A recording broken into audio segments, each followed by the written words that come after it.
Hello and welcome. Don't worry, we have not forgotten you. We were settling important questions.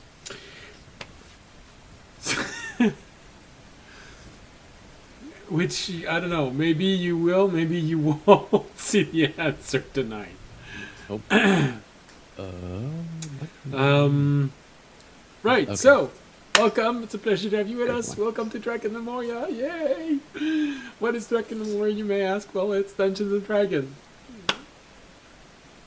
Or more specifically, a group of people playing Dungeons and Dragons. Right now, 3 people in a pair of eyes playing Dungeons and Dragons. I think your camera is too high, Sam. Oh, do I need to go? Is that better? Yeah, much better, much better. Alright, so, group of people playing Dungeons and Dragons. So if this is not something you want to watch, well, just go away. That's okay. We won't hunt you down. Openly. You can go have a normal life. It's okay. What even is a normal life? Yeah, I mean, look at what's happening right now. Just open the television. You'll see. It's weird. It's weird. Yeah. Like I cross my heart and hope to die. Well, careful about what you wish for. You never know. The joke being that I crossed the right side of my chest, not my left. Oh, well, because the camera is reversed for me, you cross the you cross the left side. All right. So yeah. If you don't want to watch Dungeons and Dragons, then this is not the right channel for you.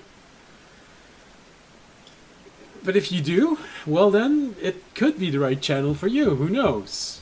Weird stuff can happen in life.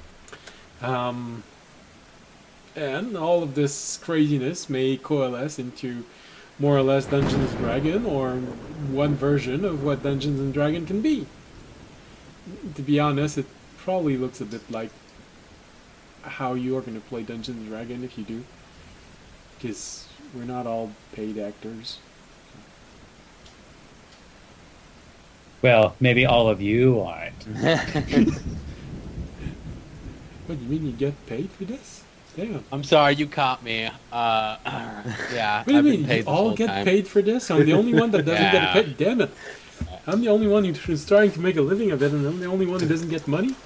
Damn, that's not good. Like who's your agent? Agent? No one talked about any agent. I feel left I out. know. Alright, well, Well, whoever's your agent, you need to fire them. This is the only acting gig I've had for 5 years. I can't fire myself. Alright.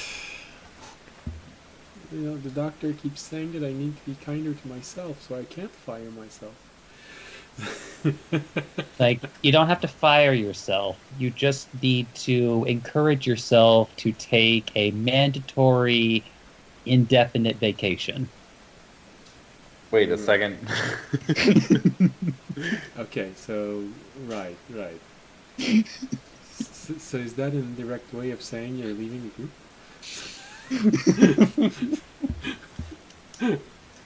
Alright, let's kill some mind flayers. Yeah, that's a good idea. And search the library. Because Remy's trying to depress me. It's...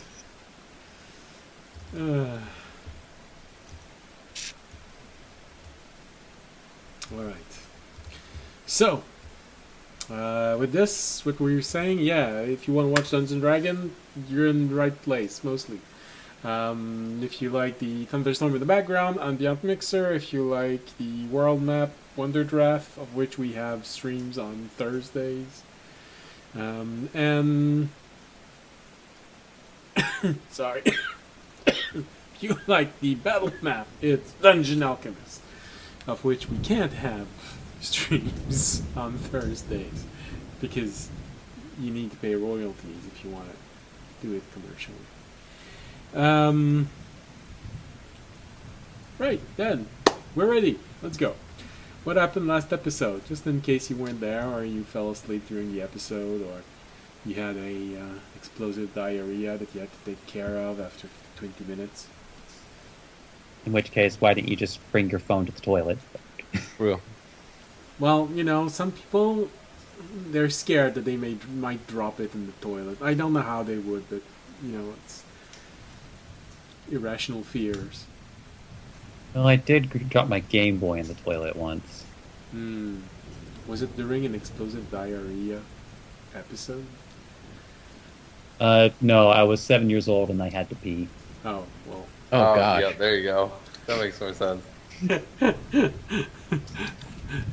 Okay.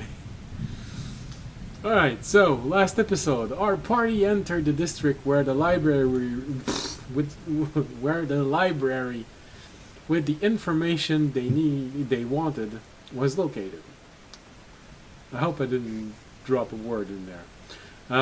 The way to the library was littered with aberration hunting for hiding villagers. However, quick thinking made a stealthy approach doable and apparently the better decision, and our heroes were able to reach the library unseen. This, however, was where the stealthy approach ended, as fate, also known as bad dice rolls, turned the stealthy way into a parody of what it should have been.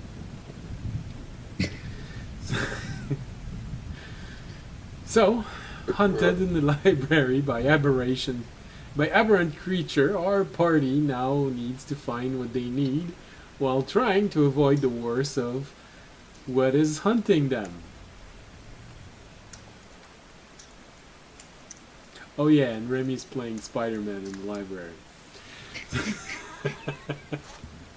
Da-da-da, da-da-da, da-da-da, da-da-da, da-da-da, da-da-da. Not too much, I don't want to play William.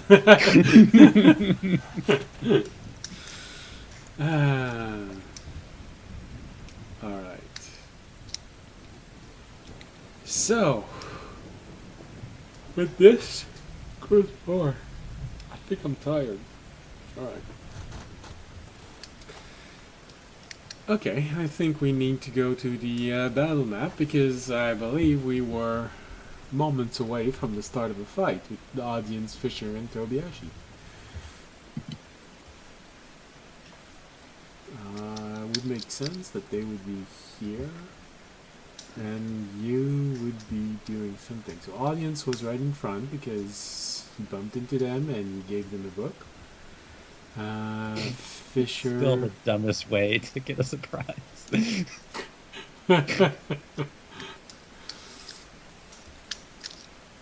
Yay. And by the dumbest, I mean the best way. Well, yeah, no, it's one way. The dumb way is really interesting because you need to have dumb ways. Alright, you're in the library. No, it's not exactly the same as before. Look, there's no burning embers. It's just paper everywhere. It's not the same library as before. What are you talking about? Shut up. Also, the shelves are running vertically. The previous library, the shelves were horizontal. Absolutely. It's all the difference. Or shadow people. Hey, they discovered the best way to lay out a library over 1,000 years ago, and they haven't changed it. Yeah, this is exactly why change it. There's no reason to improve on perfection. So Exactly. Oh, good lord. So, according to the good place, apparently things can be up to 10% more perfect. Presumably, that's how we got Beyonce. That's a question. That's a matter of perspective. So, I'm paraphrasing out. the joke. They did I in the know. show. I know. the agency might come after you. Oh no, all the Beyonce stands are coming. I could feel it rumbling. I mean, they can be pretty vicious, not gonna lie. All right then. To make It's like just after Pride Month, the gays are still frothing. I'm so glad I'm not the one who said that. I'm allowed to say it. Last time, or are we doing it? Or did we not? We did not roll for. No, we did Okay. not roll for initiative. We just know that we have a surprise round. We don't know then Yeah, who goes yeah. first next. I have to roll in this game? Gosh. 1 second. Dice rolls in my TTRPG. Alright, well, last week was weird because I had the one nat 20 at the end, but said it was 1135. So let's see what my roll's starting off today. We are starting with a 18. We will take it. Nice. Not bad, not bad. So I don't get a surprise round? Ooh. This- Fisher is also confused by audience. By the fact that it worked. I got a 6. Alright, so audience got an 18.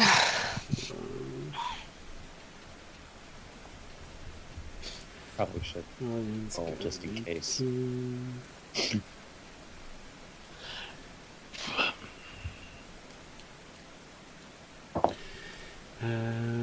Fisher got a 6 and Tobiashi got a 7. I rolled a 3. damn, you all got really surprised that it worked. I'm all hiding behind everyone, and then like, Except audience. Audience knew what he was doing. He was like, I'm handing this guy this book and so then wait, fighting. do we get a surprise round because of audience, or Yes. is it like, okay, Well, Yeah. they So- are surprised. Yeah. They They didn't are expect surprised. it. Rounds, technically. And then initiative comes into play on the second round, basically. Well, no, it comes into play in the first round. They just don't get to act. They just don't on get their to first act, turn. yeah. Like, and they don't get their reaction until their initiative number comes up. Unless they have an ability that states otherwise, but they don't.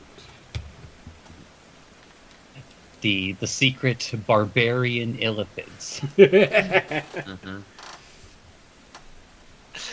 Dude, I'd be terrified if this illithid just came in and it just had these jacked ass tentacles. His tentacles were so ripped. Like he has abs on them, and they like go all the way down. And it was like holding a battle axe in each tentacle. I would be intimidated. His tentacles are absolutely throbbing. But it has Oh, zero. God. It has zero of its other illithid powers. It has none of the mind powers. I think 8 attack per round is quite enough.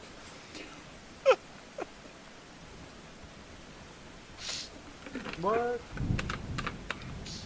They'll blow your mind in a different way.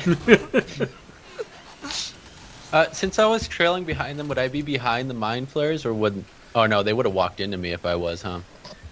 I think you were to the side. I think you were like an aisle, or you were like an aisle over. Oh yeah, because you guys saw me through the book, or almost saw me through the book. Yeah, So I think you're basically an aisle over.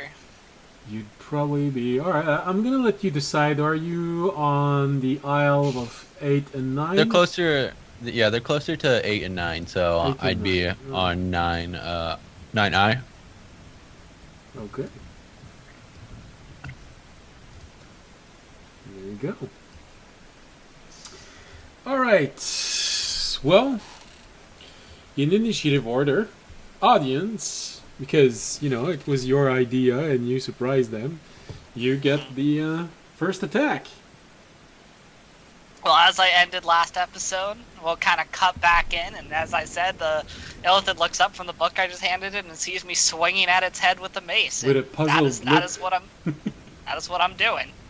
With a puzzled look for a brief moment. With a 23 to hit. Oh, that's enough. Alright, so the first attack, and I am going to drop a... Actually, I want this fight to just go fast, right? So, do I want to do a level 2 or level 3? Ah, fuck it, we'll just do level 3. We're trying to burn these guys down. Okay. Okay. It's 8. That is... Okay, I've been fighting dead so long. How much is a level 3 Divine Smite again? It's 448, right? Yes. Yeah, okay. Daily damage. I've been so used to buffing everything by 1 because all I've been fighting is like undead. Okay. That was a bad Divine Smite. That was a really bad Divine Smite. Okay. The first attack is gonna hit for 18 damage. Total? Wow. Okay. Yeah, no, off a level 3. I rolled a 2, 1, 3, and a 4. Okay. That's rough. It was not great. And then next attack, Law of averages. yeah. And then next attack, 28. So that's gonna hit. Well, at least both my attacks hit. We're gonna we're gonna use a level 2 on that one. I'm gonna go 9. Sorry. Wow, my Divine Smites are bad. It's more 2 1s. 9 plus 7 is 16 on that one. Burned a level 2 and still only did 2 points less than the last. And it wasn't even a good level 2 roll. It was 1, 1, and 5. That's probably because audience is holding back such a hysterical laughter. The fact that this strategy worked. You know what? I can't complain. At least both attacks hit, so it's still good damage. Could have been worse. I guess.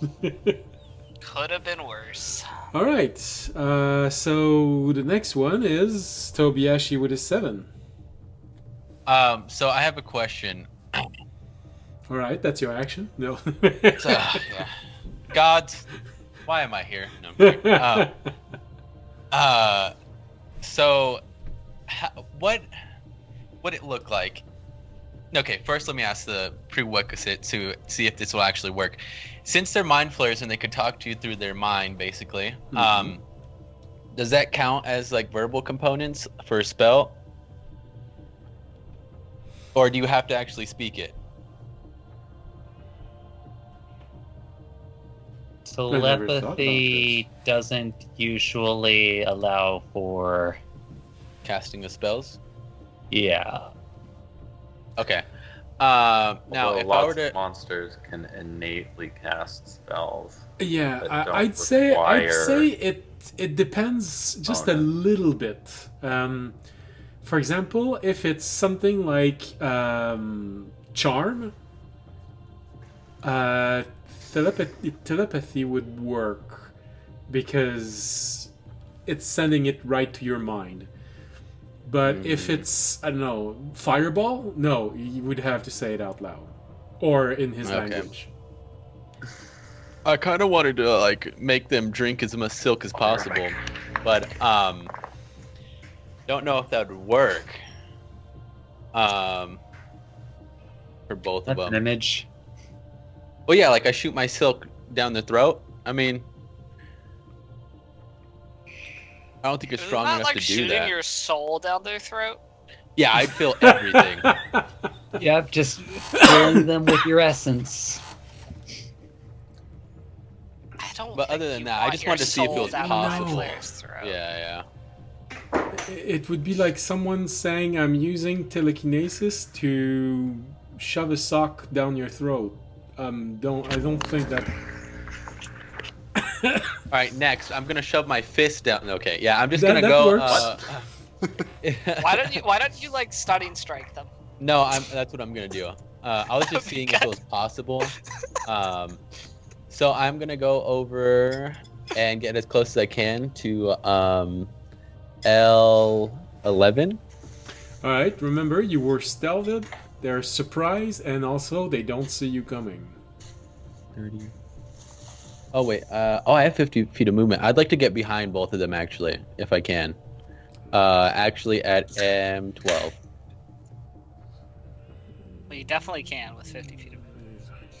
All right, yeah.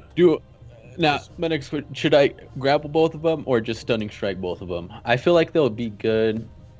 No, they won't be good at con saves. All right, yeah, I'm gonna hit both of them with my fist for my first 2 attacks. Remember that your first attack is with advantage since you were hidden. Oh Yeah. yeah. You do get Okay. your first attack with advantage. Let's see. Yeah, they're mind flayers. They're nerds. They're not jocks. So Well, that's what we were arguing for. 27 to hit. Yeah, that's enough. Noise. Okay, that was almost a natural 20. That was a 19 plus 8. And then for my second attack, So is this on the same one or on a different one? oh, it's gonna be on the second one. Because the goal is So to I hit the stunning strike one- both of them. Both of them. Yeah. Okay.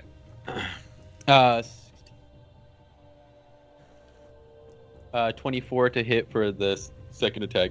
16 plus 8. Both of them hit. Okay. And then I'll use a key point for both of them. It's one key point, yeah. Yeah. Key for both of them, and then stunning strike. They need to make a con save. Constitution. Yeah. What's your DC? 16. 16. Pretty good. And they It got have- upgraded. It's pretty good. It's a pretty good con save, actually. Very stunned.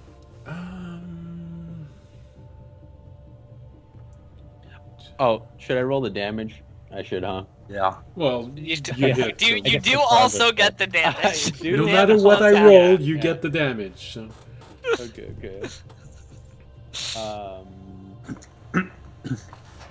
First one is a 7. So with my gauntlets or my wraps on, is it like, do I do another d6 for that, or is it just radiant damage now? If I don't mistake it. If they are activated, I think it's just that you can do radiant damage. I'll Okay. check. No, that's Remy's guild. That's a different thing.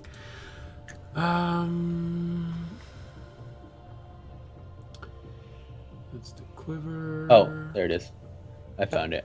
Alright, these hand wrap grants the user the ability to change their unarmed strike damage to radiant. Oh, okay. Are They're you not joining audience in his radiant damage? Yeah, That my is hands will start glowing a bright blue color, and I always imagine like smiting being blue, but Sure. For you, yeah, it is. that's how much for the first one, and then for the second one, it's 7 again. So 7 on both of them. 7 damage on both. Alright. One is stunned, the other is not. So the one that's Oh, Well, which one? the one that is between you and audience is stunned, and the other is not. Okay. All right. I don't know how many more fights are gonna be in. That all depends on you. I think the goal here was to try and end this fight as quickly as possible, so we actively weren't in more fights, because these were the guys that found us, and we don't want them to Tell everyone. radio or tell Yeah. people. Okay. Then for my second, I'm gonna do Fury of Blows. Key point, and then hit 2 more times. Go ahead. Okay. Oh, the one that's stunned or the one that's not stunned? I think on the one that's not stunned. I think that's a better. I agree. Because we have another round. Yeah. Boom. So that's 9 for the first one. To hit?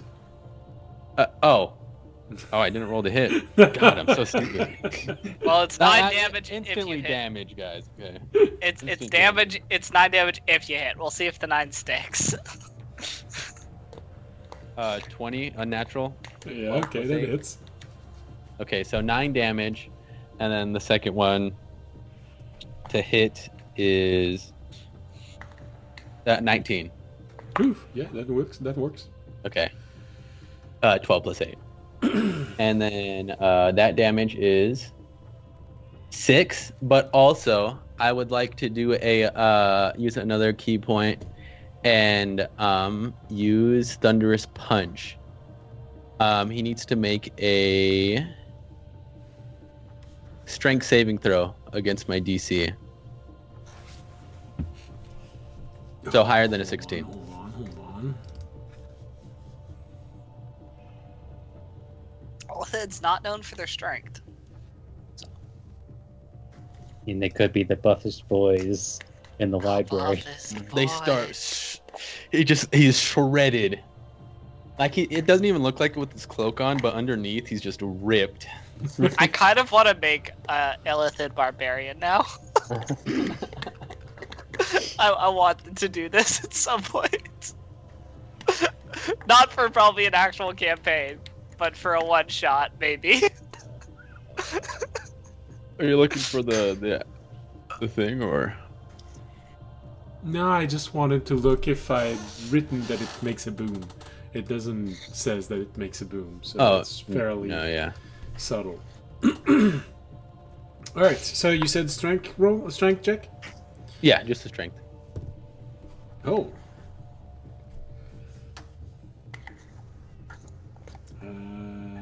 Where's the stats? Here it is. 19. Yeah, it makes it. All right. It is Hey, not that's push back 5 feet or knock prone. So that is going to be the end of. Yeah, if I move, it gets an attack. If it has something in its hands, right? Yeah. That'll be the end of my turn. I'd like to stay close to him. And how much damage did? I thought I rolled for it. 6. Because it The last does strength additional Yeah, it was. damage. Oh, yeah. Duh. Another D6. You get so excited about. So 6 plus 6 is 12. I'm dumb at math. Yeah. I'm 12. tired. 12. 12 points of key damage. Yeah, I get so excited that to see if it hits that I just forget about everything completely. You're in a fight. The goal is to kill the guy, and you forget the damage. else. It happened the last session that I was in with Mega. I was like, oh, I forgot to add that sneak attack damage. I was like, the extra damage that the weapon gave me. Interesting. All right. So the next one is Fisher with a 6. All right. I am going to move. Tobiyashi just appeared. So the one between them is stunned, and Yep. the other one is not. Correct? Yeah, exactly. Yes. His ears are probably ringing, but it's not stunned. Mm-hmm. Depending on where you move, we could set up a flank on one of them. I believe with 30, treating Toby Square as difficult terrain, I can get to M13. That's like an obtuse. No, that's a 90-degree triangle. What are those called? I know it in A right French, but not triangle? in English. That's a triangle, I guess. I just said it was a right triangle. Okay. Oh, a right triangle. See? Gosh. So smart. And then I am going to pop the cap on one of my acid vials and cast Chromatic Strike on acid on the Tooth of Thraction. And I am going to attack the one that is not stunned. Okay. Nice. Do you pop the cap in its ass? Pop a cap in its ass? No, I do not have a gun.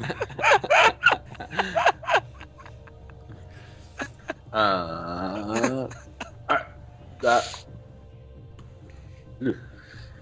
I don't know why. Every time I hear one of those jokes, it brings me right back to when I was playing Parasite Eve. There's at one point you have to fight a reanimated T-Rex, and it just so happens, and the first time that you do the story, you most likely have a grenade launcher at that time, and it just so happened that I decided to attack. I didn't watch where I was, and I saw I just raised the gun right straight up, and I realized that I was looking at the behind of the creature. I just yelled, "Up yours, buddy!" And you heard.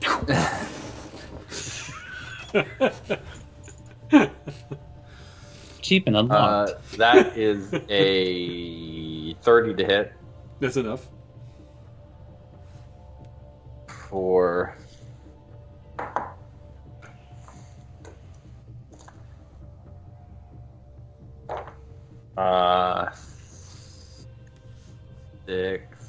plus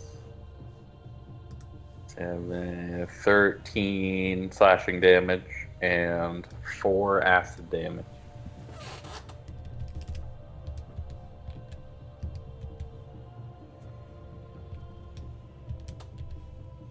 And then it is now blinded. Alright.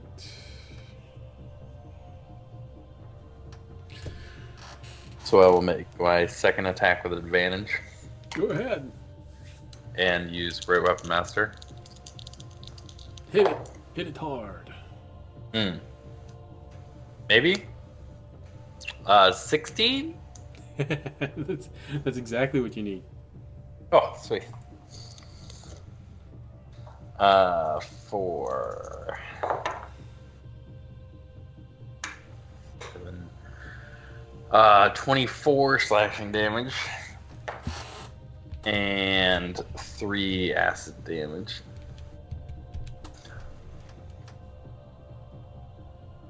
Alright, well...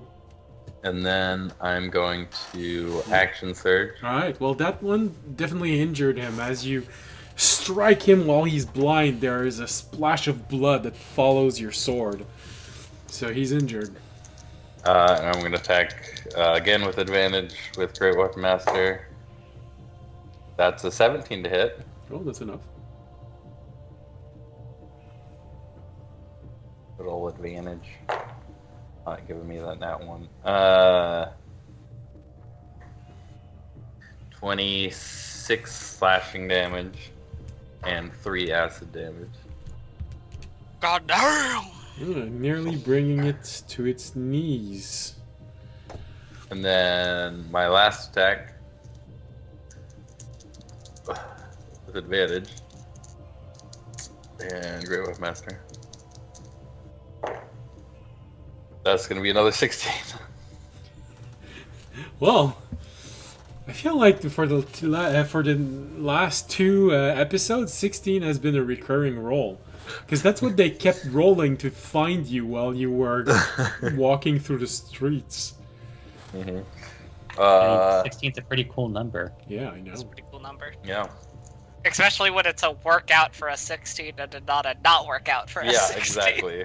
Then it's a really cool number. That is 25 slashing damage Oh, and wow. 2 acid damage.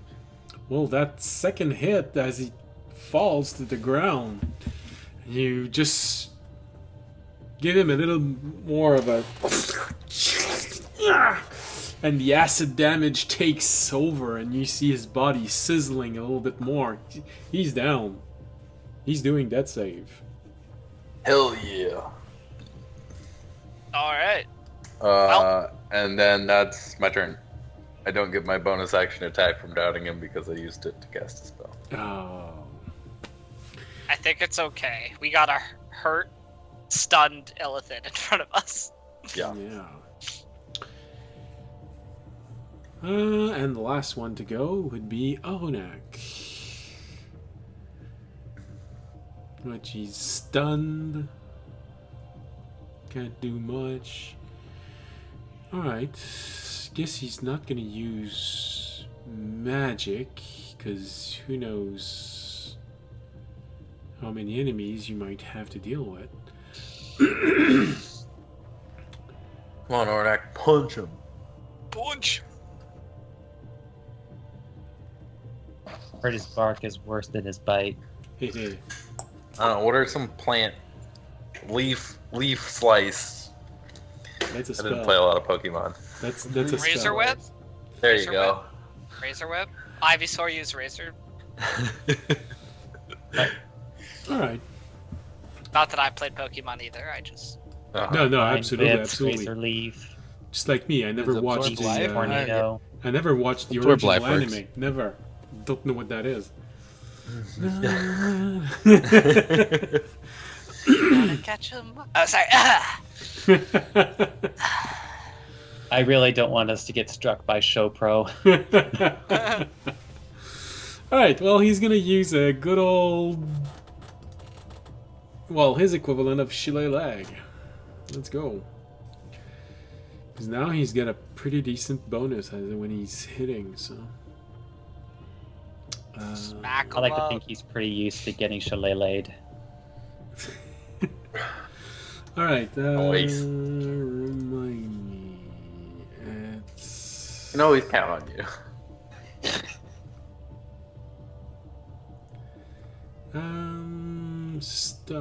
Stun. What does stun do exactly?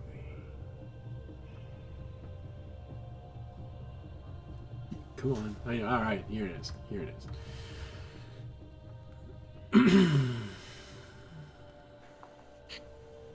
That's what I wanted to know. What? If attacks had advantage, because that was a really bad roll. Oh, they should. Yes, Someone yes, done. it is Yeah. stunned, so attacks have advantage. Also, I think we got this guy surrounded just a little bit.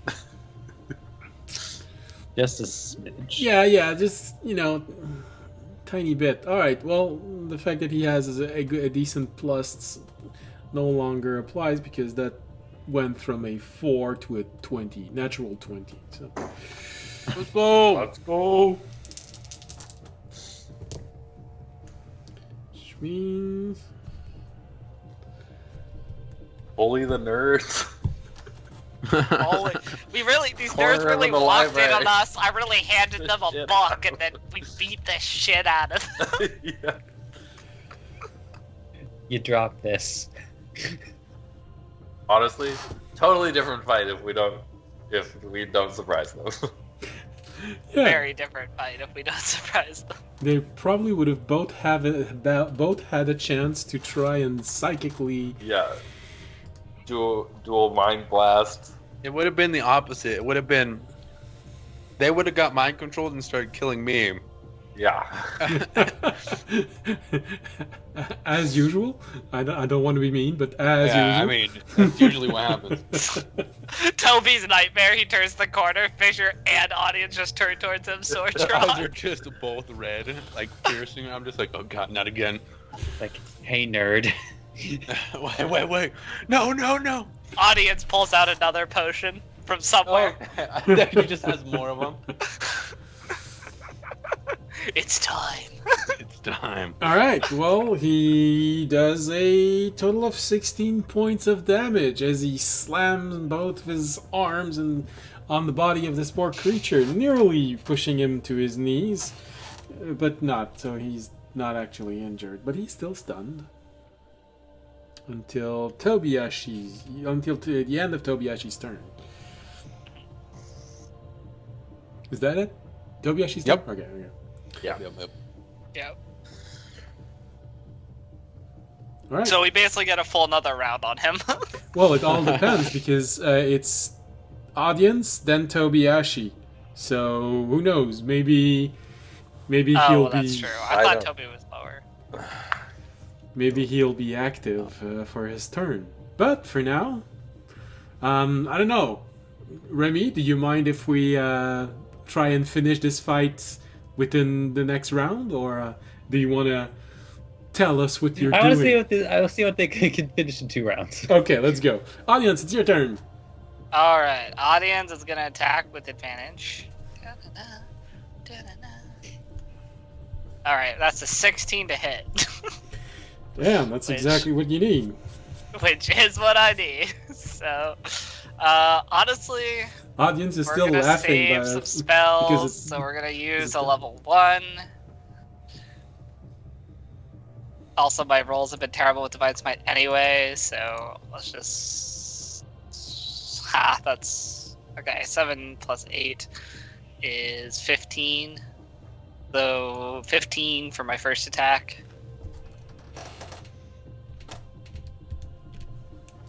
Oh, that actually gives an injury. So your divine smite hits him square in the shoulder, and you see this splash of blood coming out. Next one. Well, I'll definitely hit him. Let's see if I get a crit. Okay, that's a 24 to hit. That's enough.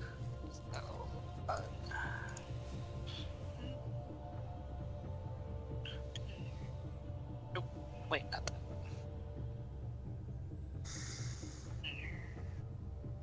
Hey, My best, my level 1 did 1 less than my level 3. I did 17 points of damage on that one. Alright. Law of averages. Law of averages, baby. Yeah, it doesn't always work. I know a few averages which should have advantaged me in my life, and they never did. Let me see. Actually, wait. Before I end my turn, Yeah. I'm trying to think. Split. No, that's good. That forces him. No, we have all 4 sides, which forces him to pick if he wants to do a cone attack. That is what I want. Okay, yeah, I'm in a good spot. Alright. Which means now it's Kobayashi. All right. So I pull up my sword whip.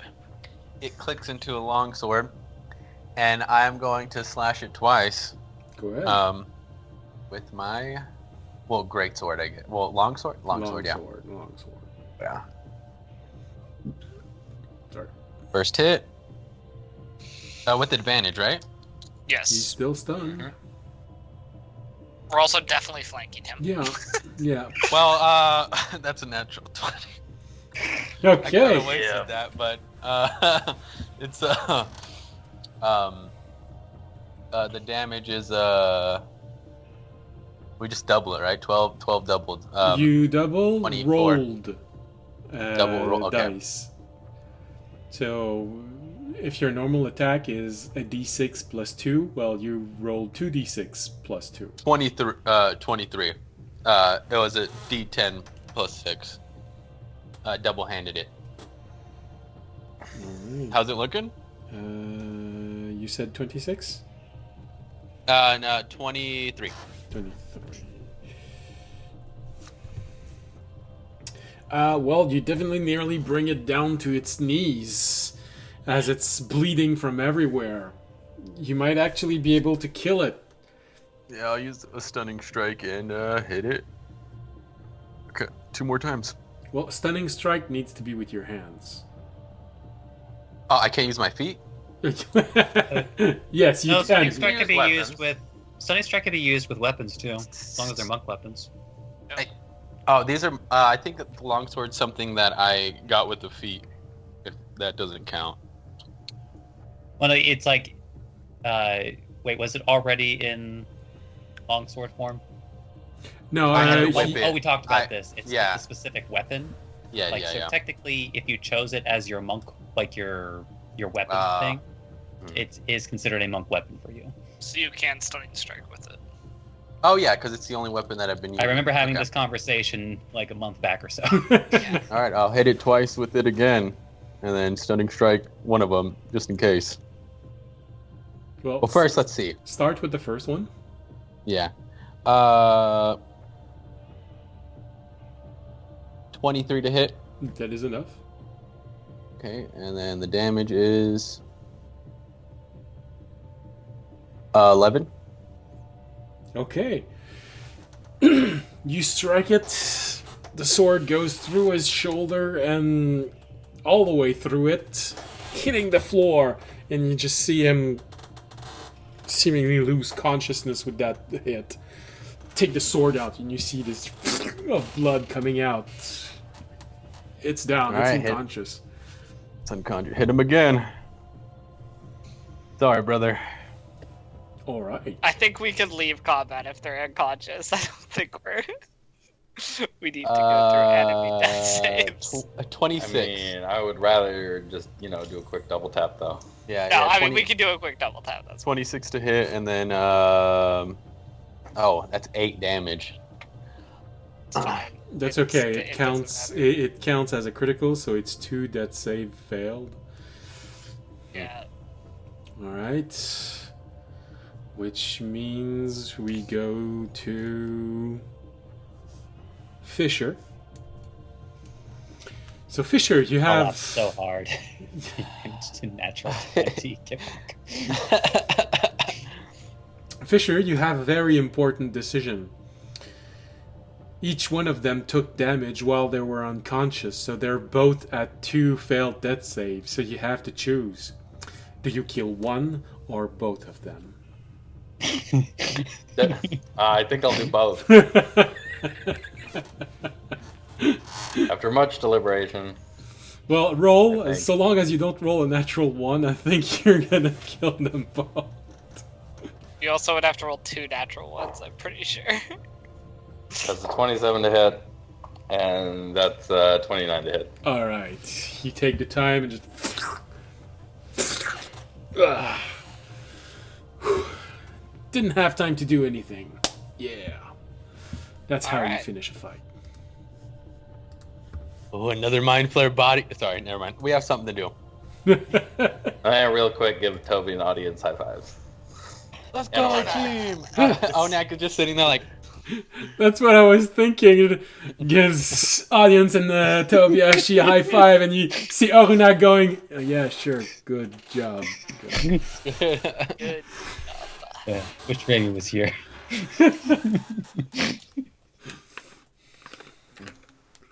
all right, let's hide the bodies. Do we- You see Tobiashi Wait. taking his bag, and then Adi is just looking at all the blood on the ground and is like, Yeah, I'm I not don't- sure. I don't I'm not know if sure we hiding. need I to. think we just continue on. All right. all Just right. shove him in a locker. You know, the thing Give that him- Remy keeps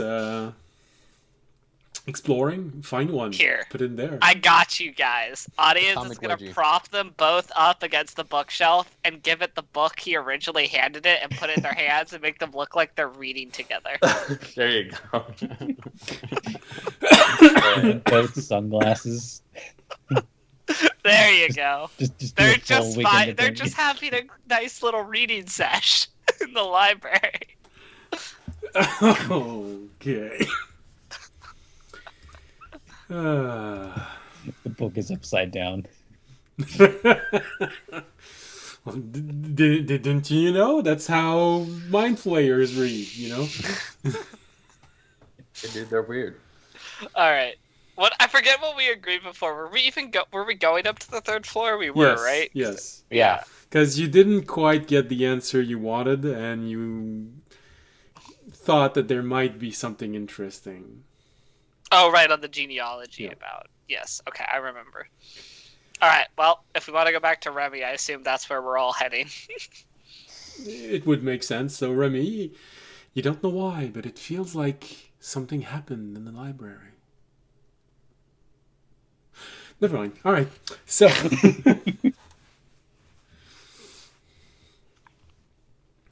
it happened so fast, you know, Success. probably around Feels 10 like a lot seconds. happened in 12 seconds, even though Yeah, I was nothing like happened 10, in 12 10 to seconds. 12 seconds. Yeah, no, definitely. Let's not because forget to re-roll our stealth checks. Arunak has Uh, had the once we come 3 back to for us. initiative, so yeah, that's probably 10 seconds. Yeah, Oh, we do actually have to reroll our stealth checks. yeah, Oh, all well, right. we'll do that when we come We'll back. do that when we come back. Yeah, all right. So, Remy, you're trying to reach the other place where you saw a hidden compartment. Yep.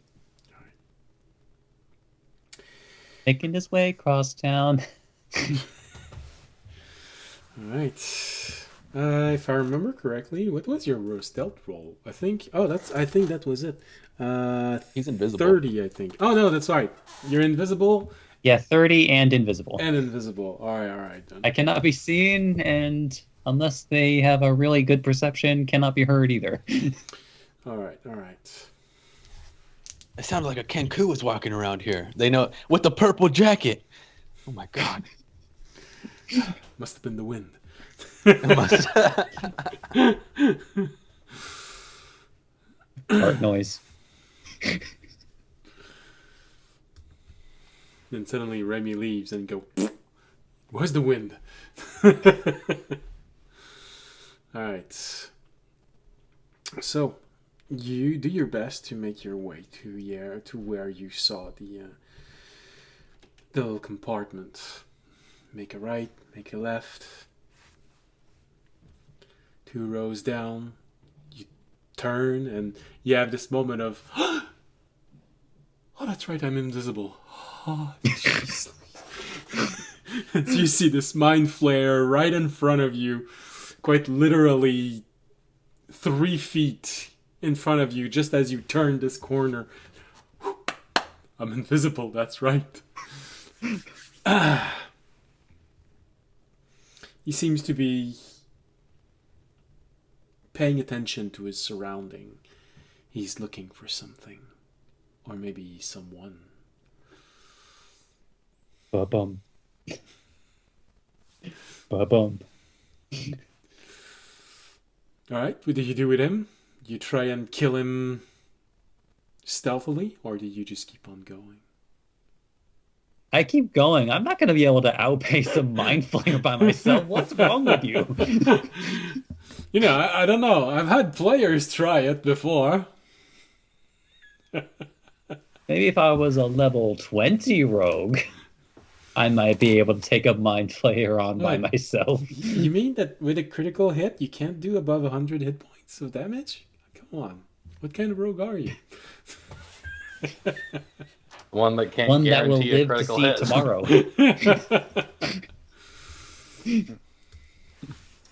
Alright, you keep on going. Eventually, you look around. You think you're in the right place.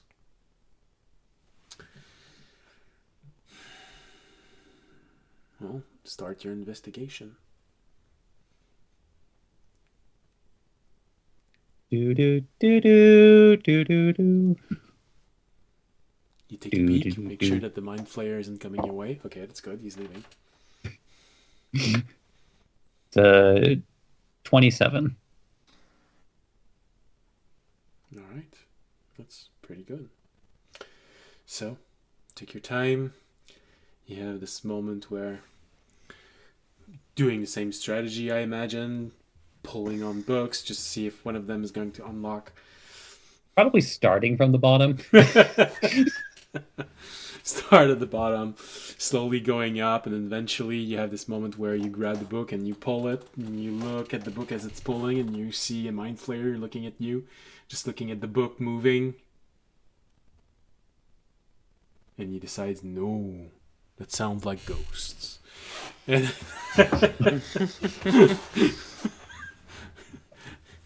we're not here to try and assimilate ghosts. We're here to try and assimilate people. Although ghosts might be the next step after all the people are gone.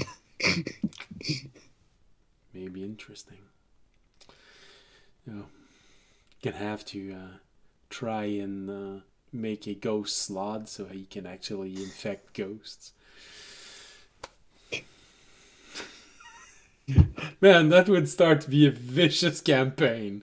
Mm-hmm. But Like, when they nowhere kill is someone, safe. they not only infect the guy, and the guy comes out and it becomes a slot, but the ghost of the guy also become a ghost slot. Damn it!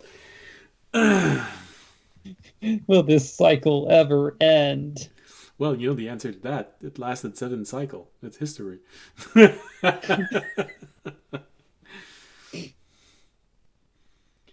A vicious, vicious cycle. Oh yeah, no, it's one of the worst wars of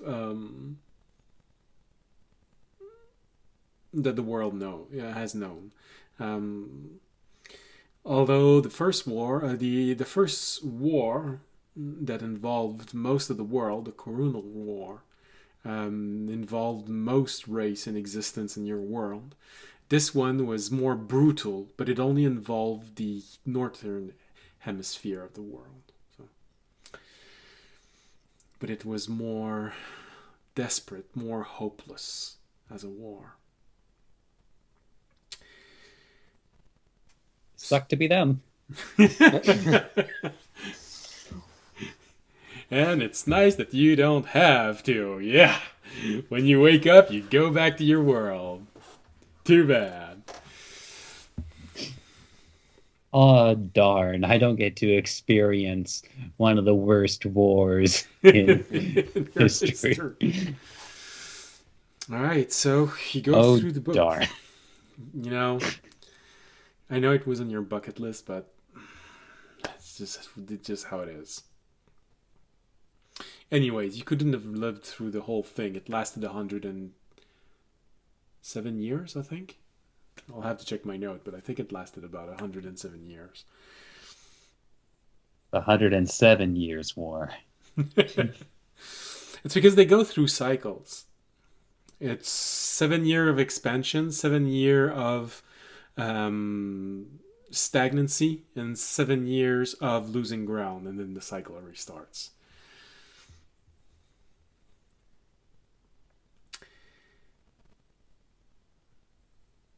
So you touch all the books and try and remove ones just in case the bookshelf moves, and nothing happens. You have a little bit of moment of damn it. All right, it was too nice, too good to be true. All right, so you keep on looking, trying to touch the bottom of each staircase, and then eventually you find one that has an odd depression completely at the back. Okay, that's promising. That's promising. You touch it. You find a place where your finger can slide under, and you hear.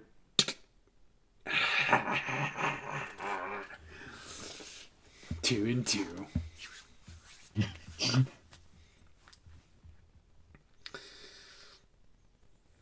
Having learned from your previous almost mistake, you start by pulling it down. And the compartment slides down. Although, once again, you hear the clicks from behind the wall as you're pulling it down. So again, it does this.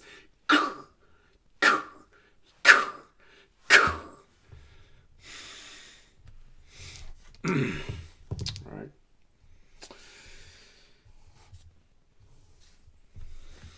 Nothing seems to be reacting right now, but that may only be because they're far away. Who knows? You enter, look around, and that's disappointing. You don't see any books. It looks like a storage, an old storage unit. You see buckets, few rags. You see a row of brooms. Damn.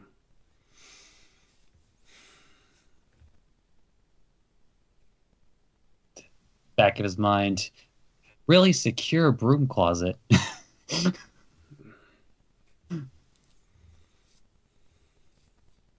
So what did you do?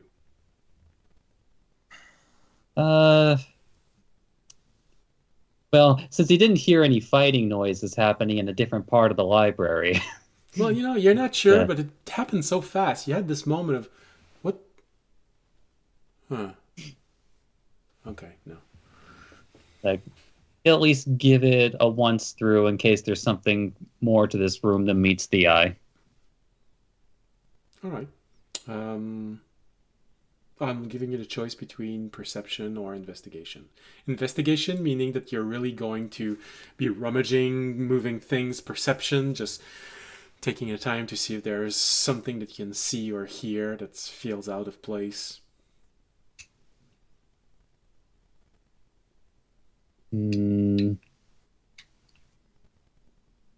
I'll do the investigation. All right.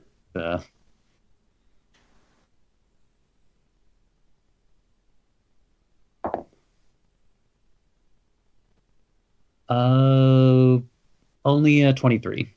All right. Well, you take a moment to investigate everything, and just like you said, it feels like a broom closet. The bucket seems to be very mundane. One of them has a little bit of rust on it. The rag seems to be in good condition. Who knows? Maybe it's the library that has a few magical rags that help you clean everything. The brooms are pretty well organized on the wall. 6 brooms, one after one next to one another. They look in good condition. A bit dusty, but all stacked in very neat row. Exactly maybe 2 inch apart from one another.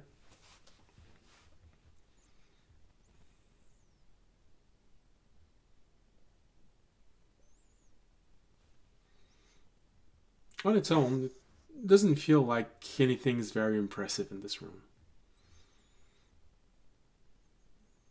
They could really just have used it for storing things.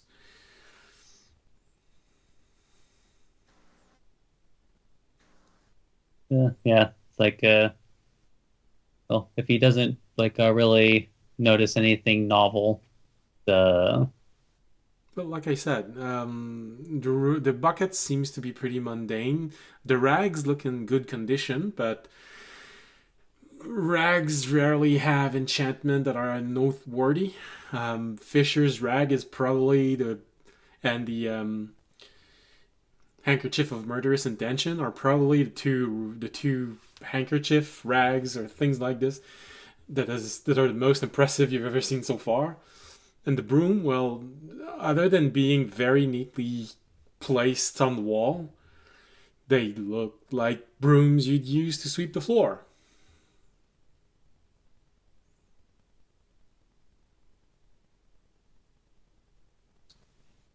you know what I think just for fun before he leaves, he's just gonna mess around with the brooms.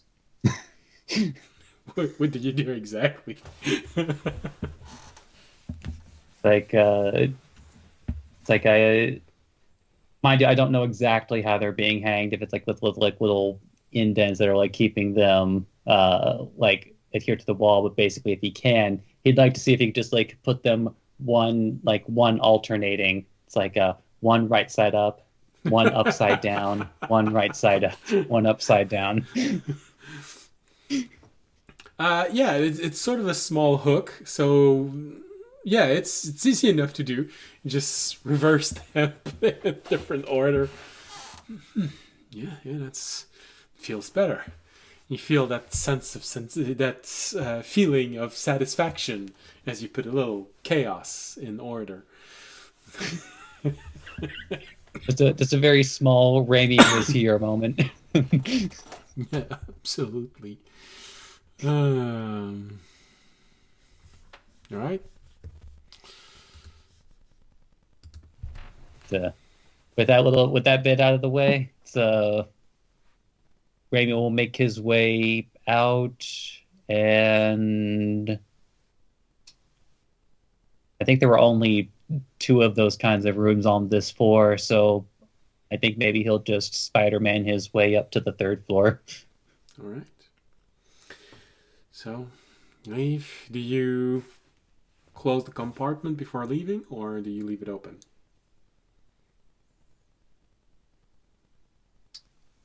Hmm.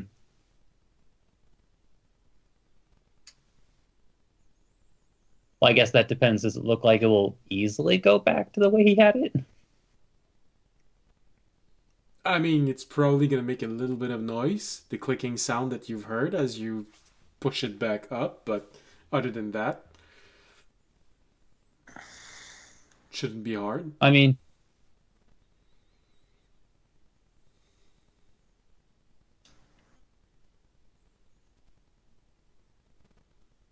yeah, I'll quickly bring it back up. All Like right. maybe it'll make enough noise to where like they'll just be investigating that area the whole time, wondering what was happening. All right. All right. Look around, make sure no one's there. I don't know why I'm from a distance audience as you're satisfied with having killed two mind flayers within 12 seconds. You hear this.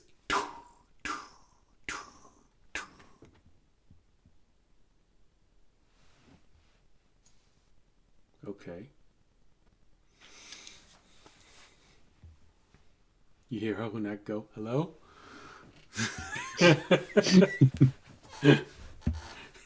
Come in.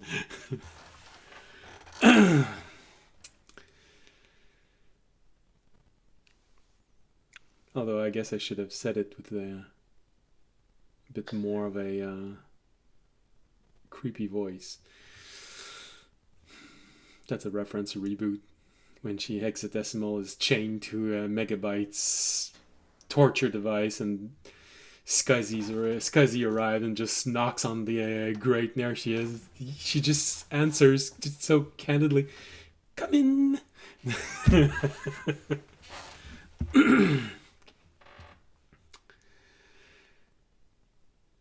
All right. Close this. Start moving away. Well, fortunately, you get confirmation that you did this just in time, because barely 30 seconds before you left this row of bookshelf, you see an illithid arriving here and just starting to investigate this area.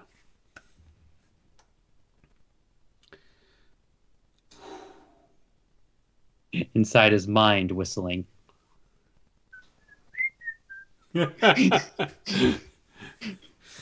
Oh no, this mind flayer is an aberration with an aberration. He also has empathy, so he's hearing you whistle in your mind.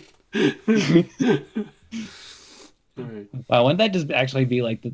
I mean, I guess. I'm just imagining like the most annoying power where you're just like hearing everybody's thoughts without actually wanting to, and it's just like stop whistling. Mind reading with no control over it would be the worst. Yeah. Everything would be so loud all the time. Well, you'd probably learn to filter it the same way that you filter noise, but yeah. I'm really bad at that. Okay. Well, something tells me that That is in your case, it might be a bit exceptional. Yeah, that is technically a symptom of ADHD.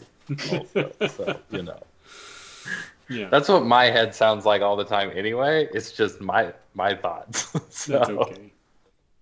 Always chatter. Never ending. Yeah. Yeah. Whereas, like, how did it go in Inside Out, that commercial?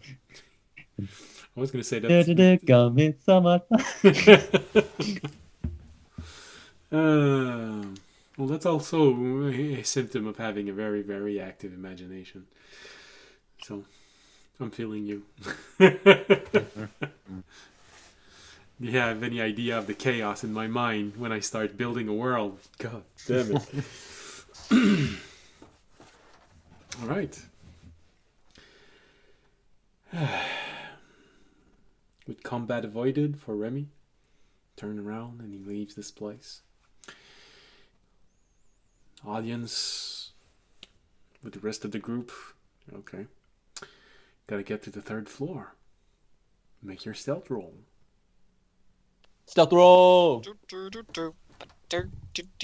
Alright. This time, 21. I'm stealthy this time. I am going to upcast invisibility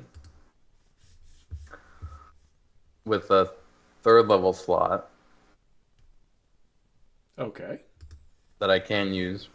I Okay. just don't have 3rd level spells. To target me and Oranak. Oh, nice. Smart. Smart.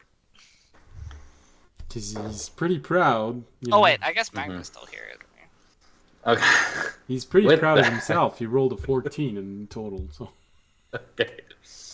The 20. So I'm gonna. And then remember, I do have the boots of Elvenkind, yes. so my steps make no sound. Okay. You can't be I did seen. roll a 4 though. So basically, you I can't be seen and my steps make no sound, but I still rolled a 4. You keep stumbling and just running into bookshelves. If you need to, you can get on Magna, because Magna did roll a nat 20 for a 25. I'm gonna take a ride on the fluffy cat. Because you The just cat has now figured out the land of the library to stop running into bookshelves. you have this moment where cool, that's actually a good idea. You see Fisher disappearing. You're proud of you, Fisher. You see Arunak disappearing.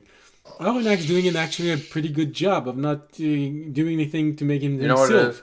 But you have this moment of, all right, we're good, and then you hear, and you see all these books just falling on the ground.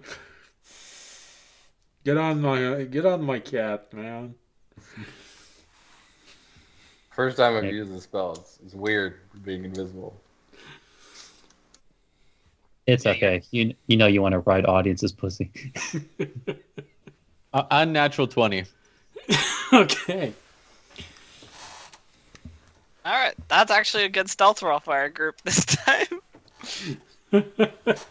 Yeah, especially since Remy's not there casting Pass Without a Trace. That's about as good as we could do. I rolled like a 19. My cat rolled a nat 20. 12 plus 8. No, 12 plus 8, yeah. All right. So, you start moving about. Okay.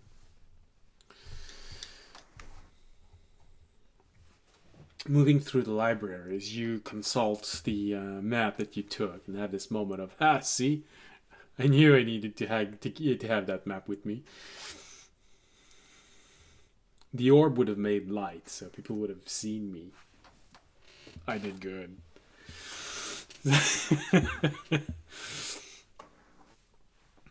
Keep on moving. Turn right, turn left. There's this brief moment where you're just about to reach a staircase to the next level, and yet that moment of, everyone stop. I hear something. Fisher, you had that reflex of raising your hand so to say to all people, stop, I hear something. And then you realize, fuck, I'm invisible.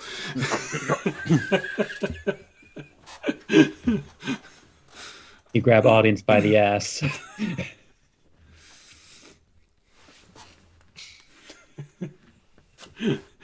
Audience would need to be very tall to do this because Audience is not on his cat, but Fisher is. I mean, audience is very tall, but I don't know if he's that tall. Not that tall though. Yeah. Right. You hear a bit of movement, you wait, and you see those two littered coming down the stairs. Taking a moment, looking around. Then you hear that other in the distance. You see them both just go and starts moving away. The first one was a natural one.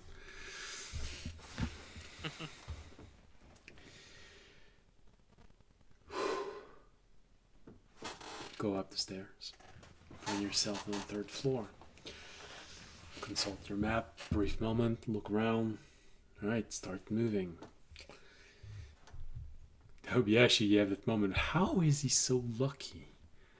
With the other one who keeps bumping his head everywhere, and the tree who keeps putting books back into the shelves as he's moving. How did they... Never mind. God damn. Oh, wow. There's something weird with your camera, Sam. Feels like you put a thumb in your face. Oh yeah, wait, that is weird. I see that. I don't know what's going on. I faded into my background. I'm being swallowed by it. You're purple now. Wait, if I lean forward, am I still purple? Partially. Damn, that's gonna be weird. Anyways. Oh yeah, that is weird. That's completely glitched. He's a one-eyed, one-horn, flying purple people eater. One-eyed, one-horn, flying purple people Alright, eater. well, I don't know what's going on with my camera right now. I guess I'll fix that over the break. Yeah, or try yeah, and we're fix that over almost the there. break. We're almost there, so. I'll just be purple for a bit. That's okay. Remy is gonna love you even more for that. This is my stealth mode. This is what happens when I roll well on stealth. I'm hidden. You can't see me. Fading into the background. Fading into the background. All right. Oh, well, Skype, you know. All right, so It's you an keep app on. that everybody tolerates. Yeah. Oh, you're almost normal. You only have one eye now. That's purple. Oh yeah. It's a Oh nope, birthmark. it's getting worse again. So you keep moving, going up the stairs. You're at the landing. Look at the map. All right, you think it's mostly this way. So you start moving again. Nearly there. Take a right, take a left, another left, another left. You're just about to take another left, and then you realize that you're going in a square. So you take a right. Good catch. Good catch.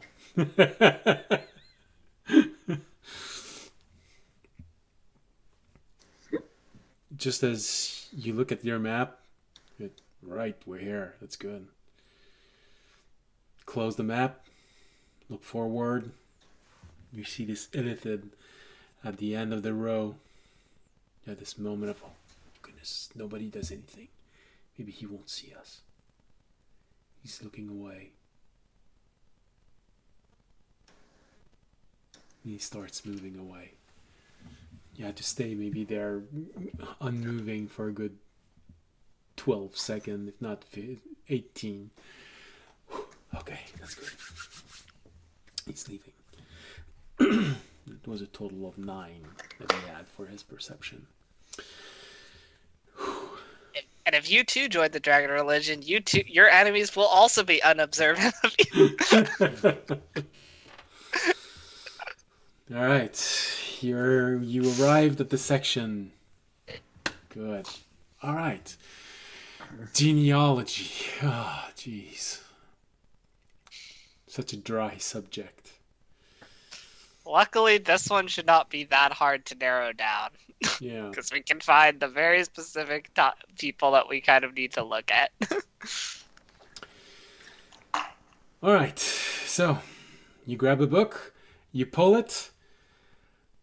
Jeez Louise. It explodes. That could have been interesting, but explosions do not roll 21 for perception. So Ah. Well, technically, it only sees Toby. Me? When did I do it? Oh, that's true, huh? It sees nobody but Toby. Little 20, damn.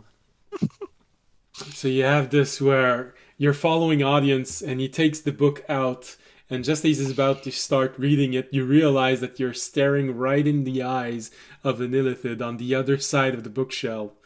I would, The way like he to put the book reacts, back. it feels like he's also seeing you right now. oh, yeah, I put the book back. No, it's in the audience hands. Audience.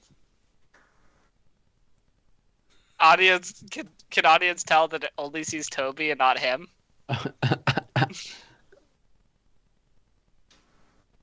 Make a perception roll.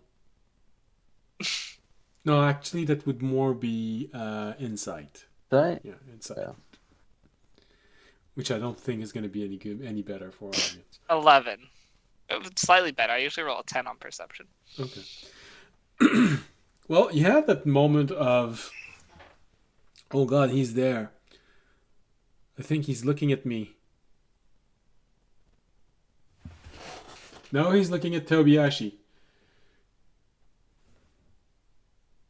Can I react? Well, it depends. Audience has the first reaction. You don't think he saw Well- you, and he's clearly looking at Tobiyashi.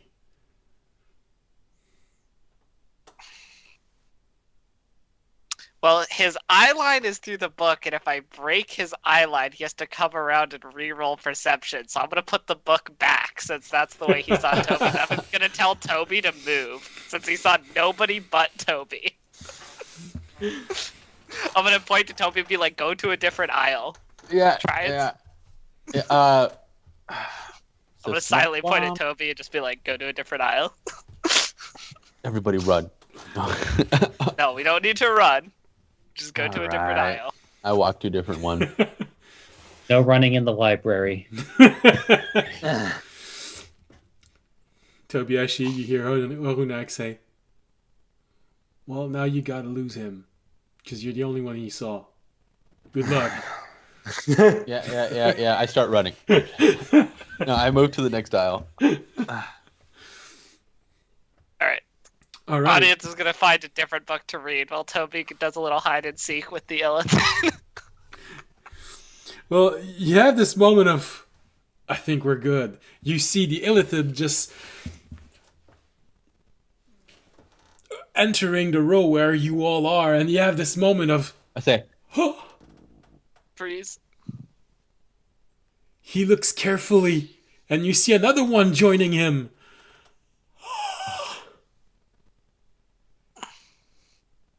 And they start running in your direction. You have a brief moment where you're thinking, if they're running at us, they're sprinting to tackle us. There's a chance that they didn't see you and they're actually running toward where Tobiashi went. What is going to be your reaction to this? My reaction, knowing Mind Flayers, is they don't usually try and immediately get into melee range of you. Okay. They usually go with the Mind Blast, as I've seen. So I am going to stay perfectly still and hope they're just running to go get Toby. All right. Fisher? Yeah, I think I'm gonna try and let them run by, if possible. All right. They're running toward you and right past you, and they keep on going. One rolled a natural 1, the other rolled a total of 7. nice. Audience is going to casually go back to the book he was reading. Takes the book back from the shelf. Just thinks to himself, have fun, Toby. All right. Well, since we do need a break at one point, how about we take the break now, and as soon as we come back from the break, because Tobiashi has to leave a little early, we're going to do your chase scene, and then you'll be able to leave in peace. Sounds good.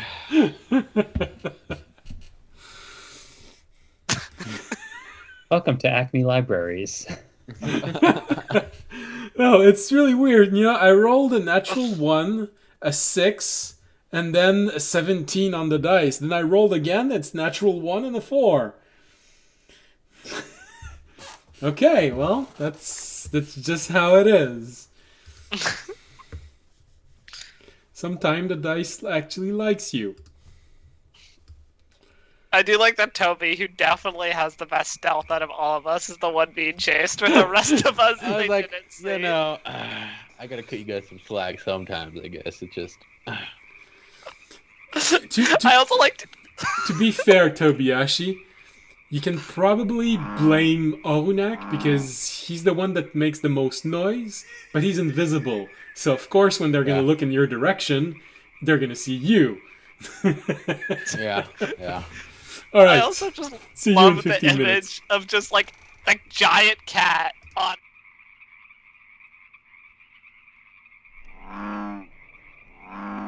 Oh, Hello, we're back. All right. Well, apparently Tobiashi is going to be very free to do his thing. let's go. We're going to remove the marsh sounds because there are no frogs and ducks inside of a library. All right. So, do you want music while we're doing this? I don't know. It's a different What? type of encounter. You want dark I don't music? know. No, just me. Yeah, that'll work. Well, well, we can't use the Looney Tunes theme. Yeah. All right. So,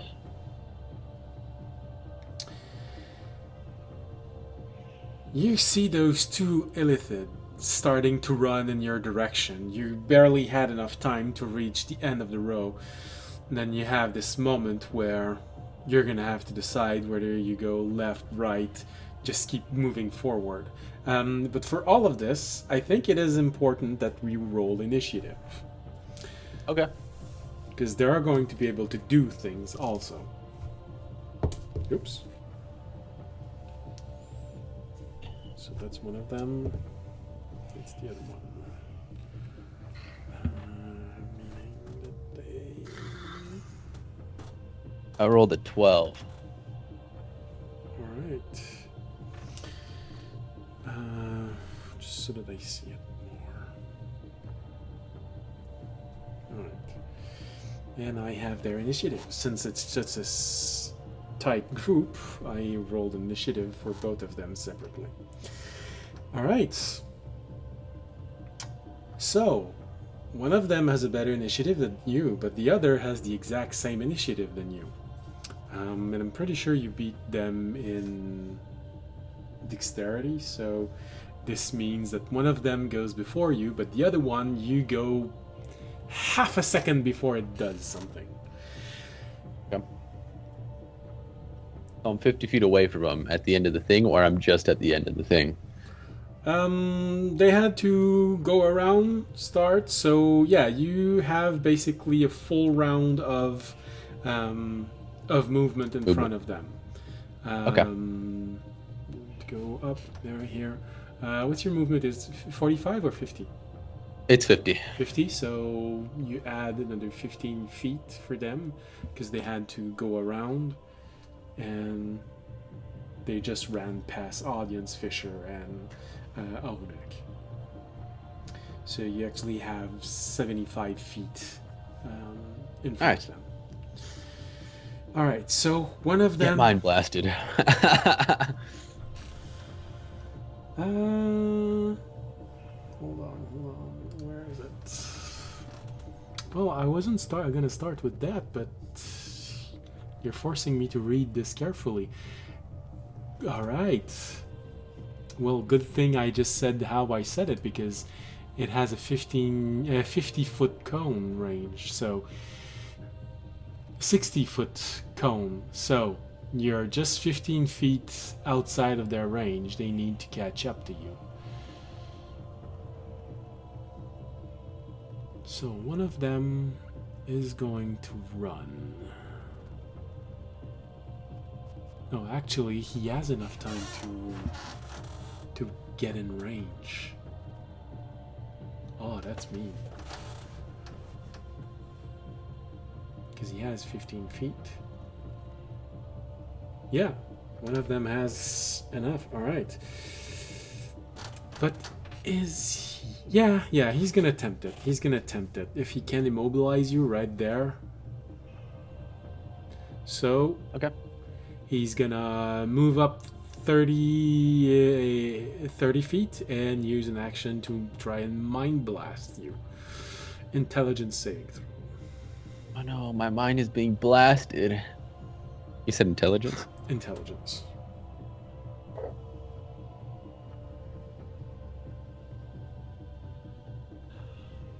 $15. DC 15. Well,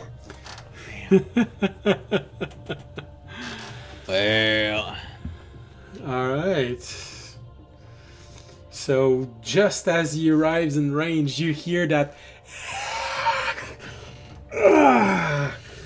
But you manage to resist it, and you Nice. move away. Ooh. All right, which means now it's your turn and the other one's turn. okay. So, it's right in front of me, or how many feet away is this one? The other one, so the one that just mind blasted you is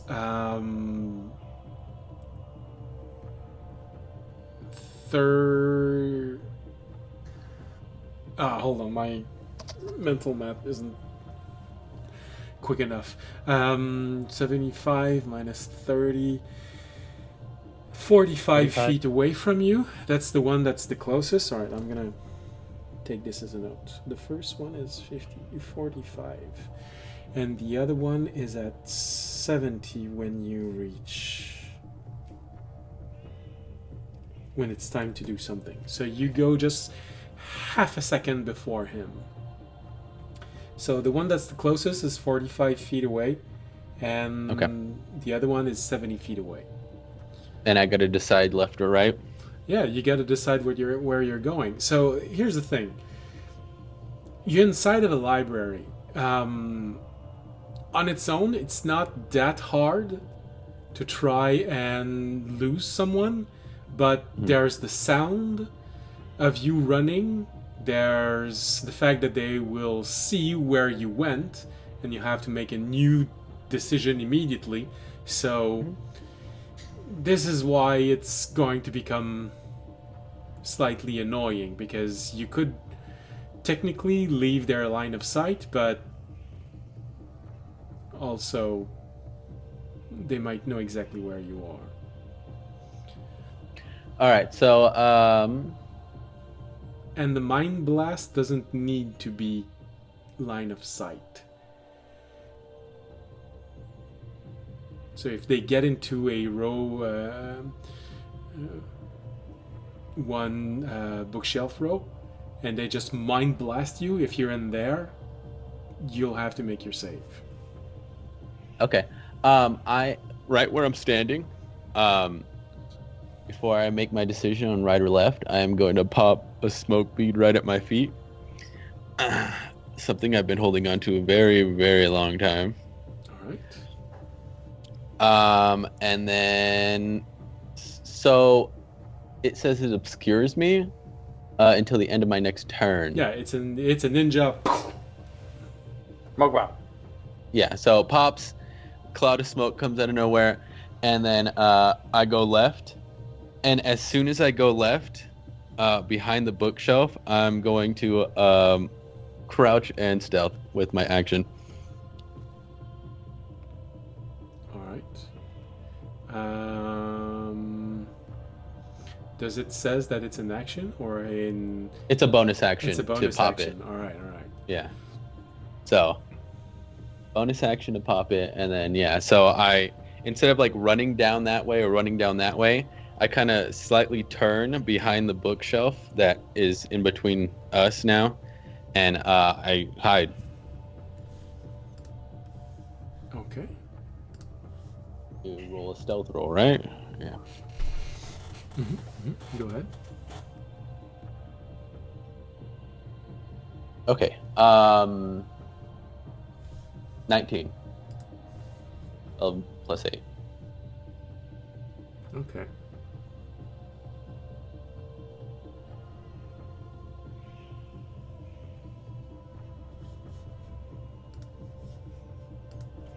All right. So the other one moves all the way to the 60 feet, meaning he is. So where did you? Or you just turn and immediately stealthed. Yeah, turn, and immediately stealth. So 10, I don't think they would be able to hear me unless they rolled a high enough one. and you be. But I was obscured, and that smoke cloud is still there. All right.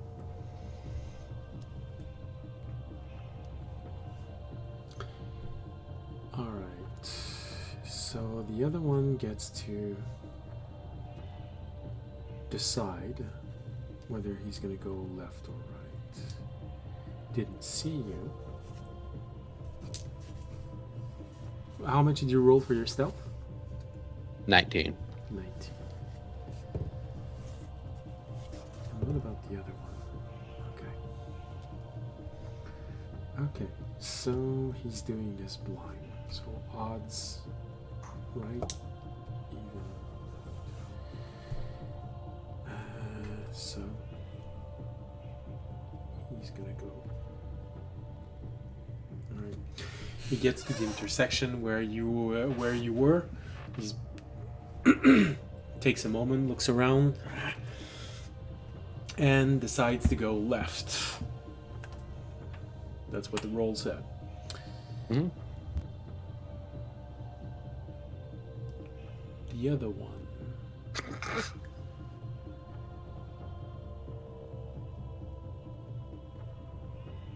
Well, first, I need to roll to see if he catches Alright. The other one. So Yeah. you're at 60 away.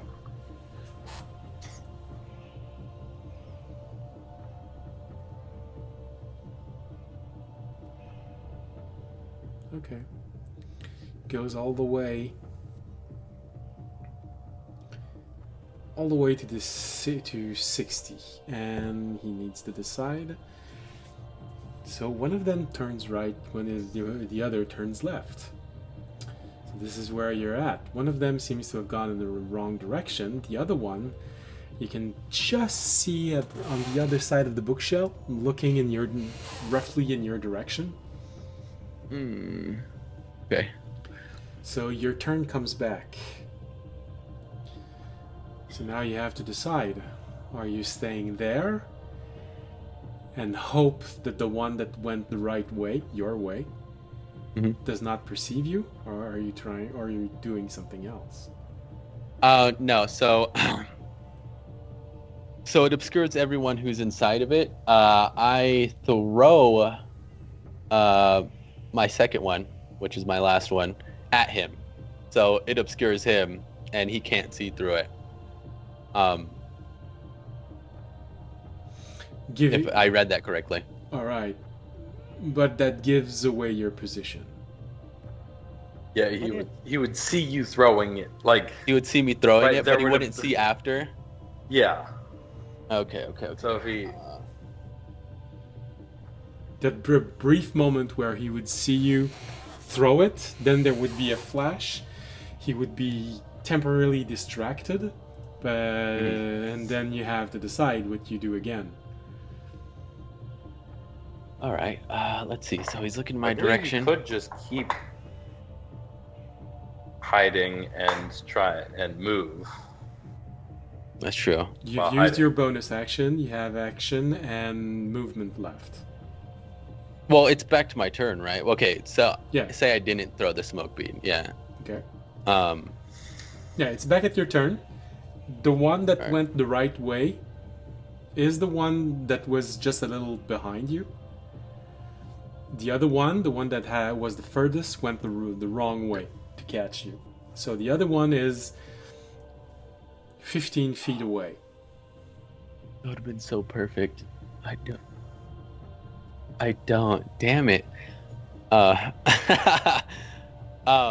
Yeah, I'm gonna stay hiding, or stay hiding and try to move down away from him, not towards him.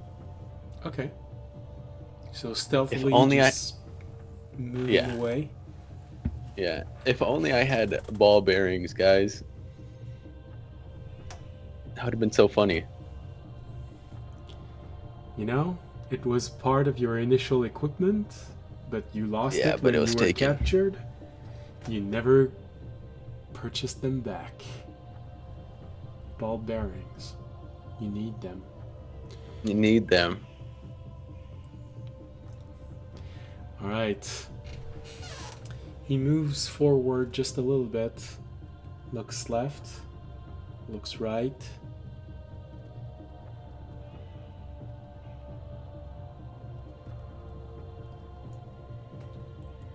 Moves upright completely and turn in your direction and lets out a Not mind again. blast.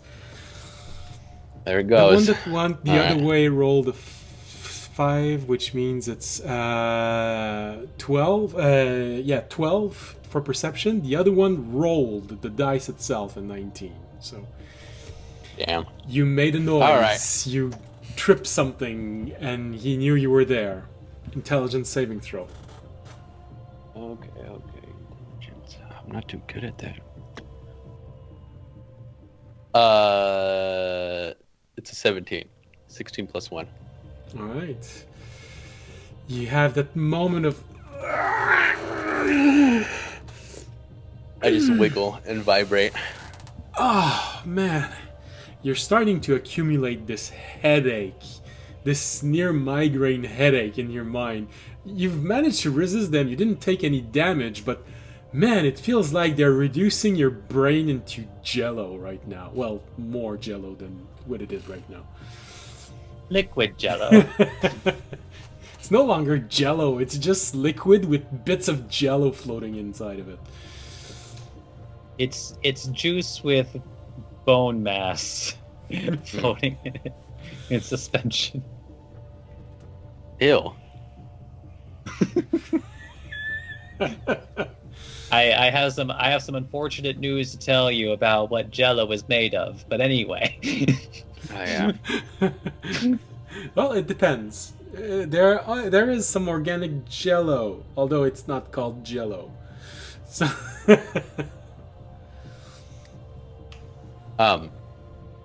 So does he come running Well- after me, or is that just the end of his turn? well, no, he heard you. He knows you're there, and he knows where you are. But it is an action to do this, and he already moved. So he's unfortunately right in front of you, maybe 5 feet away. Mhm. He has screamed, which means for The other from one your heard him. side, he has an idea of where you are, Yeah. and Okay. most likely the other one will be reacting to this. But Alright. the other one went in the other direction, so he's further away now. He doesn't. Does he have a weapon in his hand? No. Okay, then I think I can. Think about what you want to do.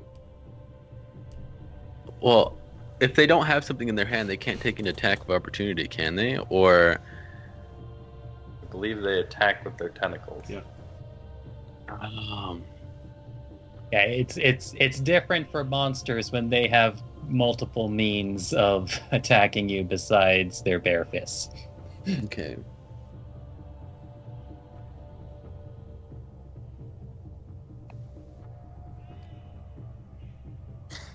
Now do. Okay, I think that's all I could do. So you know that the other one most likely took his entire turn to nearly reach where you are, and that's when your turn comes back. You're just Okay. You're maybe a second in front of the other one in term of action. You know he's about to do something. The other one is very close by, most likely. Your turn Okay. is. So it's the your one turn that's again. right in front of me, I'm going to attempt to hit Okay. with my fist to Mhm. be accurate. Okay. That is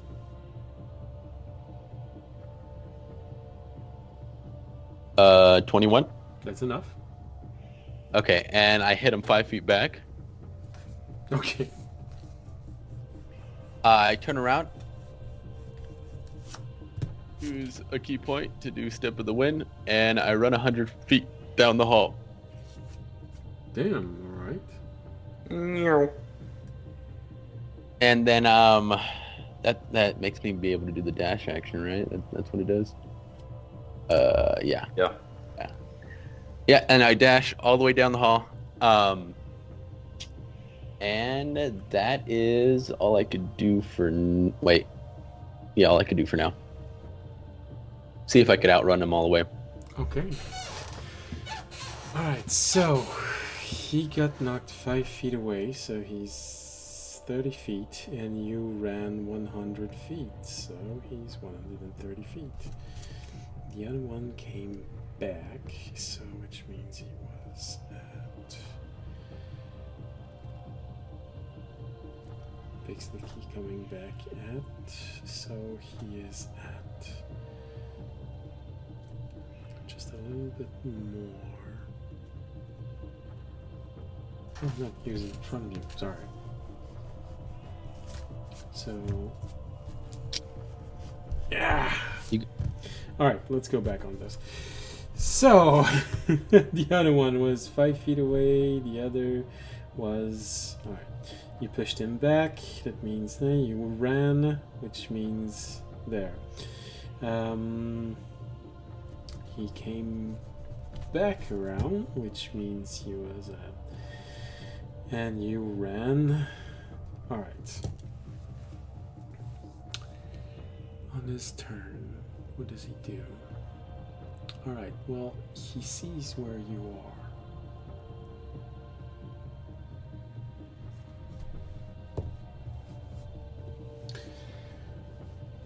So, doesn't have much of a choice. You're 100 feet away, so he's gonna run after you, meaning he will be 40 feet away after his dash. The other one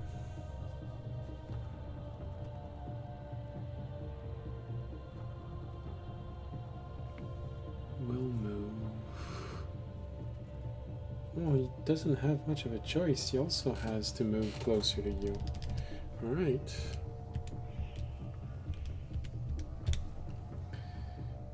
Much further away. So, from your perspective, you keep running down the hall.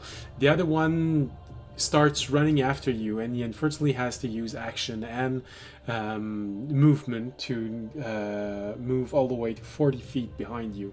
The other one you just see moving, turning around the bookshelf and starting to run toward you, but he's 70 feet away when he stops moving, when his turn finishes, so he's much further away. Okay. And we go back to your turn. You know, the other one Yay! is a second behind you. Yeah. So I'm standing at the end. So with the 100 feet, is what's still in front of me? Is there still more bookshelves? Can I still just keep running straight, or can I turn right or left? So hold on.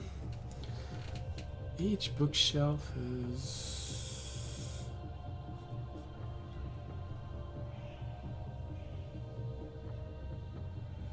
So each row of books is roughly 60 feet long.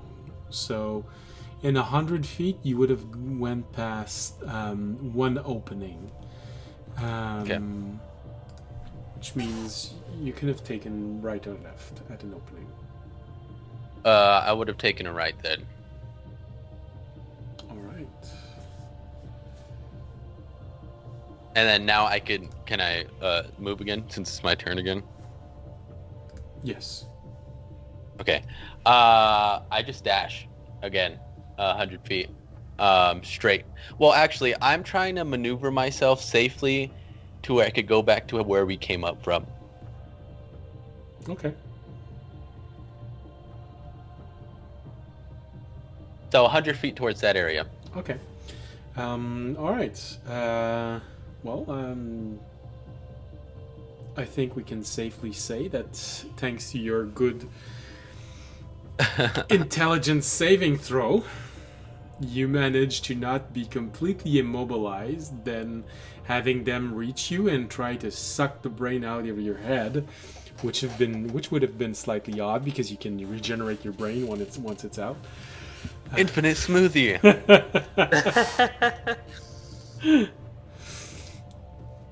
But someone would have needed to go at least get you back up to 1 hit point. But anyways. That'd be torture, yeah. Well, yeah, that kind of would have been weird for you because you would have fallen in combat, had your brain extracted, and then Norunak would have arrived and gave you back a hit point, and then your body would have just rematerialized your brain, and you would have lost maybe an inch of height. I detect no signs of intelligent life here. We could pass. This must have been a clone. So you managed to evade them because your movement speed is that good. Just by doing that, you're 140 feet away from him. So you're maneuvering yourself, so it really goes on luck. When he arrives, does he go the same way? All right, I just keep dashing when I can. yeah. I'm just gonna go like this. So when the time comes to take a choice, here you go. I'm gonna go. You go front, left, or right? Left. Right. I'm gonna start clockwise, so smaller number. You went left. So one of them keeps going forward. The other one, high number, goes on the other side. So it only takes once for you to baffle them and they go in the wrong direction. So after maybe a good 30-second, a minute of running,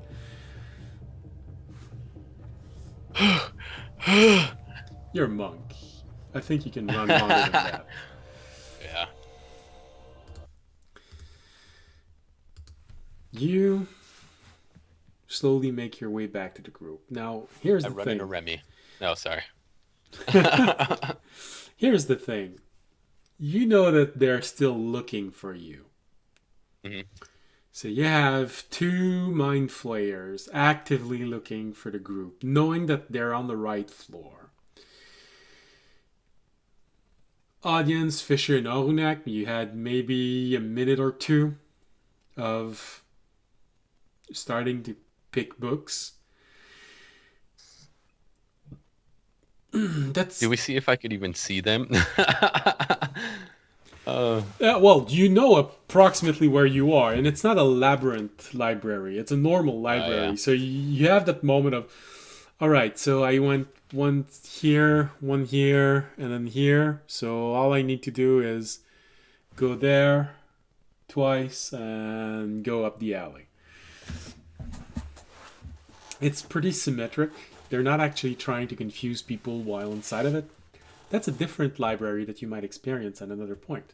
But this one is normal library. They didn't want people to get lost in there.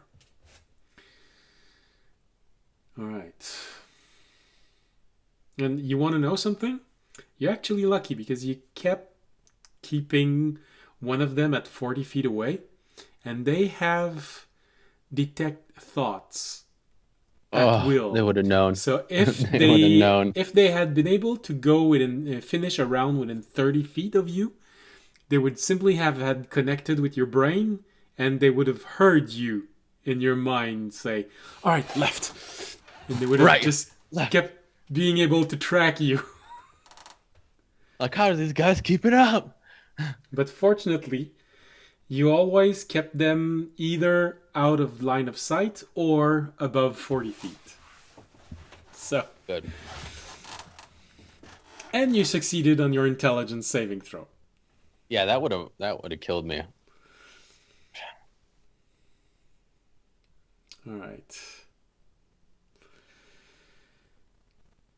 So, audience and Fisher, how do you organize your time? You know that Tobiashi will most likely not kill them, which means they're going to evade them, which means he most likely let two Mind Flayer roam around the floor of the library knowing that you're there. So most likely within a few minutes, the enemy is going to have confirmation that you are in the library and you are currently on the third floor. Unless he know. never comes back, which means he's dead and they think everything's okay.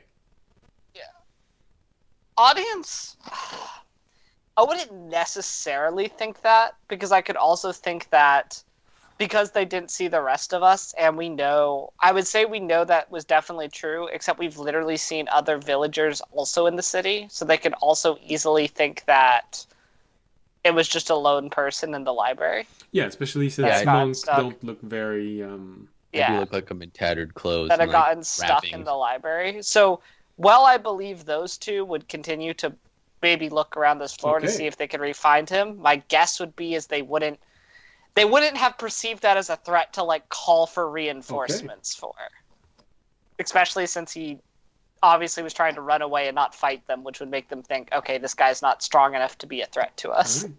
And that may actually be the case. So audience, while would definitely try and hurry up, wouldn't necessarily think, okay, we gotta like, the mission is like in jeopardy, like. Alright. But he would try and go quicker, because he would also know, and also try and stay more quiet as they were looking around, because he would assume that those two would still be somewhat looking around the library. or looking around the floor. And hopefully Tobiyashi would have thought about leading them as far as he could without, Yeah. kiting them as far as he could before completely losing them, so it would give you enough time to finish your research. Of course, he would have thought of that. So, You but yeah, would. but audience would. Duh. But what I would say, of all the things we're looking for, this is probably the at least the most direct, because audience would literally be looking for pretty much only the genealogy on the king and the queen, because he's basically just trying to figure out, is there any history of the queen not being able to give birth, or is there any history of the king, having this desire to have a daughter or a child and not being able to. Those would be the 2 points of information he'd mostly be looking for, because that's kind of what we figured out before. All right. Of how he might make that wish. Well, in that case, investigation roll, you can be assisted by Fisher or Onak. Fisher, would you be looking for the same thing so I can assist you? Yeah. That's an idea. Because I assume Fisher would also be, since he also had all the same information I did on the subject. Like, I'm going to help Fisher. does Fisher know the Dewey Decimal System? That is a 25. All right, that's pretty good. All right. Knowing roughly what you wanted to look for, knowing how library works, because you've been spending more and more time in libraries for your own spell research.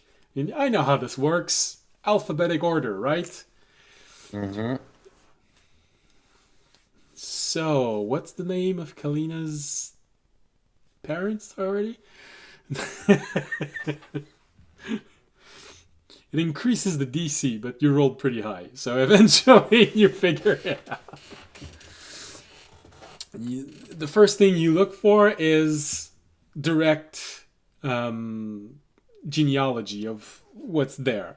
Because you know Kalina and you want to, by figuring out her genealogy, you can look, you know who to look for.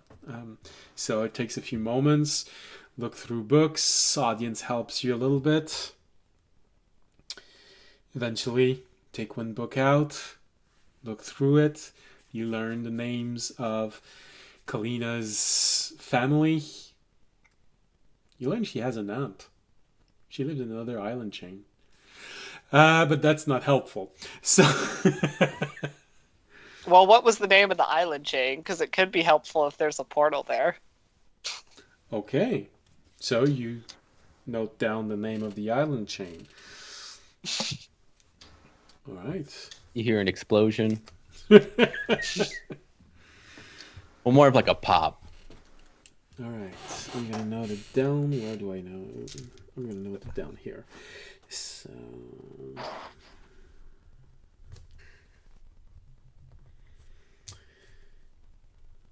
Okay.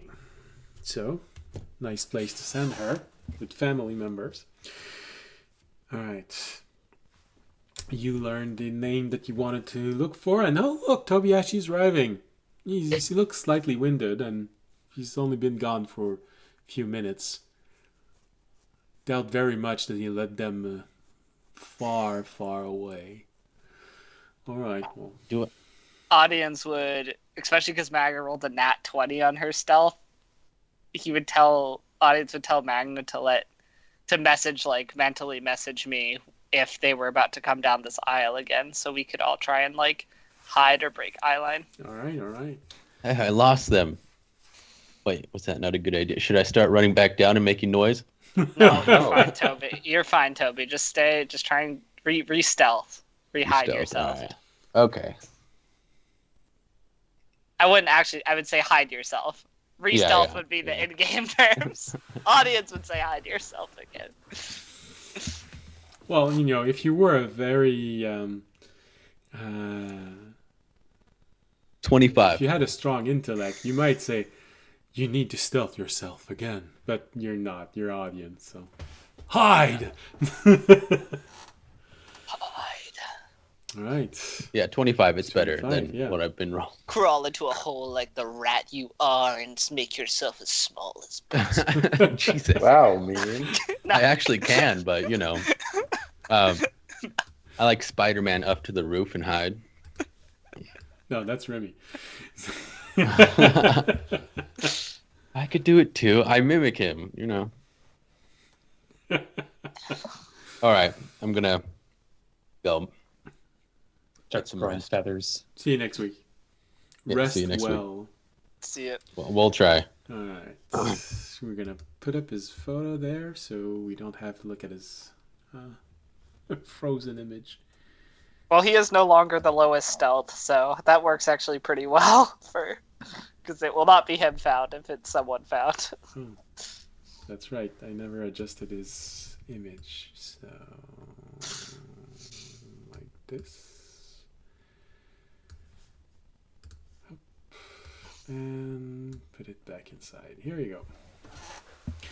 All right. So, and you roll a 25. I'm gonna. All right. Magna stays vigilant.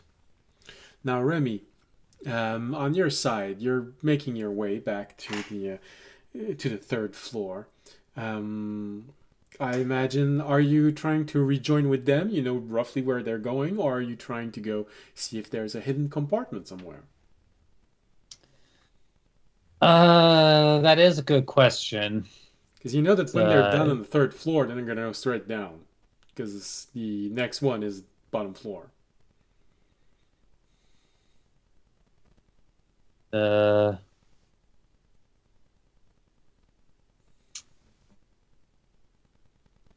He'll give like one of the nearer compartments a try, like like from the map, like how many were on the third floor? Only one. Oh well, then that I feel like it would just be a waste not to at least check. Okay. Just like if there's just the one, if there was like 2 or 3, it's just like it's like, oh, one really? No. There's going to be another one at the bottom floor though. So. All right, so you make your way there. Once again, moving through, still invisible, although you're probably starting to reach 2/3 of your invisibility. You looked around, did a few things. There was 20 minutes, getting there 30, getting there. Yeah, you think you have around 15, 20 minutes of invisibility left. It's 1 hour, is that it? Yep. Okay. All right, so decide to take what's left of this to try and find this little hidden compartment.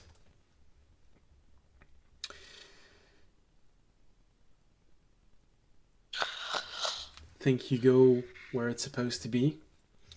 You think also you're not far away from where audience and Fisher might be, maybe a quarter of a section of a library away. Sees Tobiyashi run by, follow quickly by 2 Illithid. I'm roughly in the right direction. Good to know.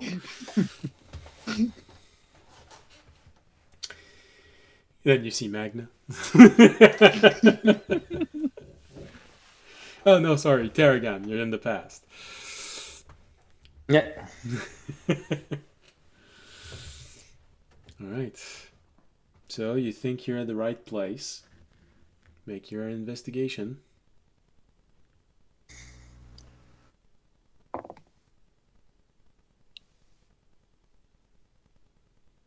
Let's hit the diary this time.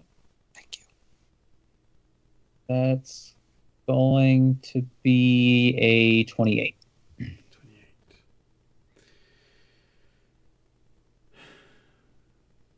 Takes a little bit of time, as usual.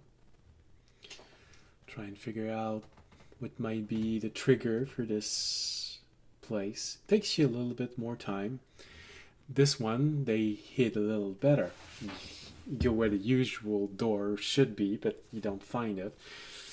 And you have the brilliant idea. Oh, hold on. How was the map oriented?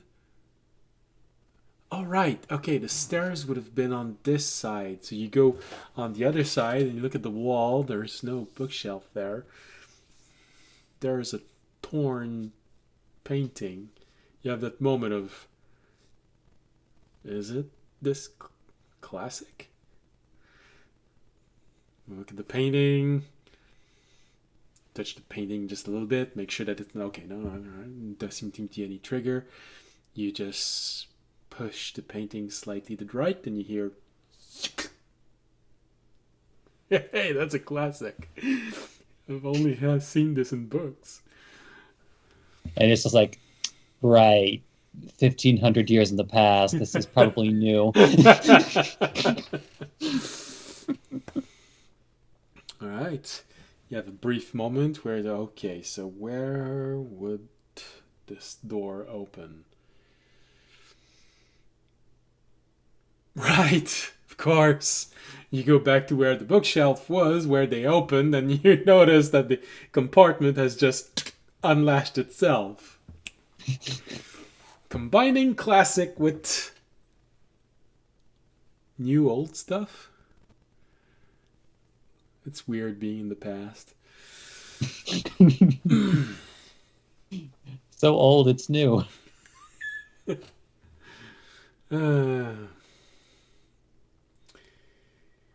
Once again, pull it down.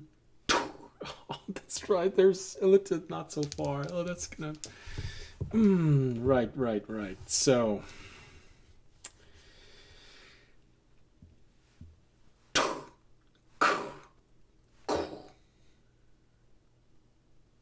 All right. Right now, nothing's coming. You know, they're two littered running around on this floor, chasing after Tobiyashi because you saw him running over there. All right. So long as they're busy with him, they're not busy coming to see what that sound was. So now you're having to mathematically calculate. So, as long as they chase him, they're not going to come here. But if he loses them quickly, they're going to come here quickly.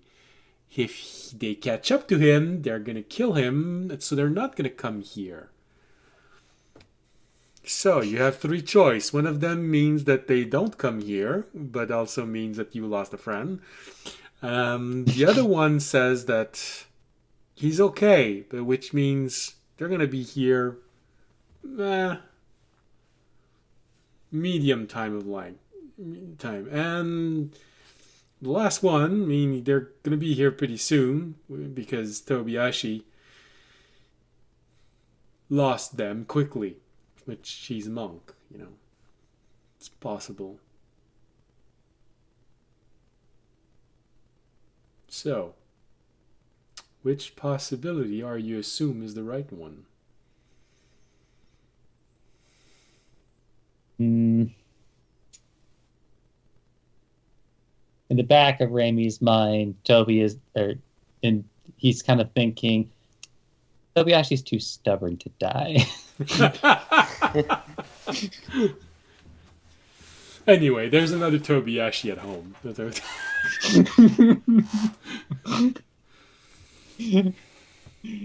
Like, we have Tobayashis at home. Oh, that's so weird. The player actually has the ability to die and keep on playing.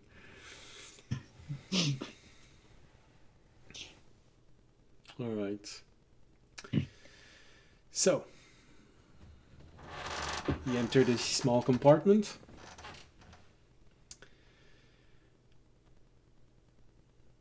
You look around, and this one is pretty old, pretty deserted. There's really so little of interest. One book, mostly faded. From what you can read from it, it's part of a research documentation from a spell which you already have. Not very useful. Anyway, the research is not complete. So.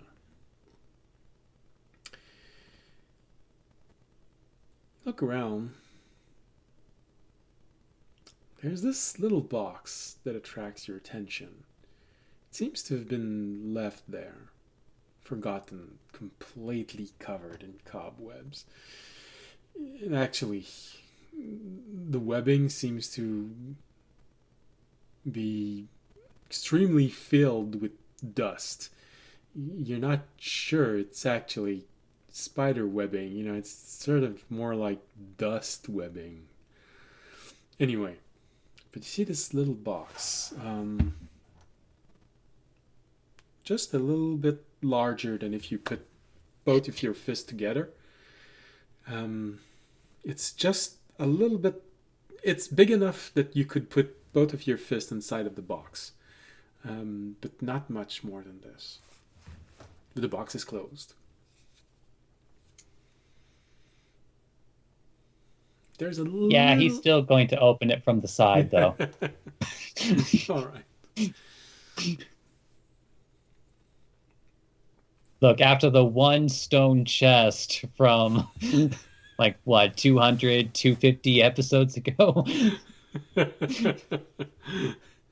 Yeah, nearly dissolved your hands. Well, it did, but they were magical hands, so... All right. Pick the lock. Sleight of hand.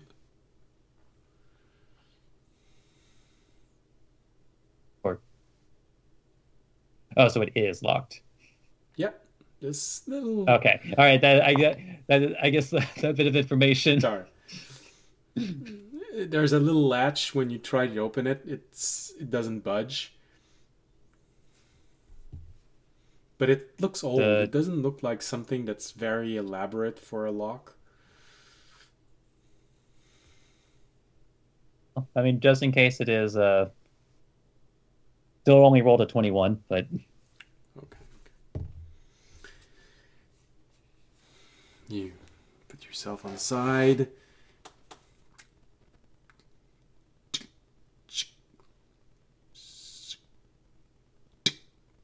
Ah. You open the latch. There's this little...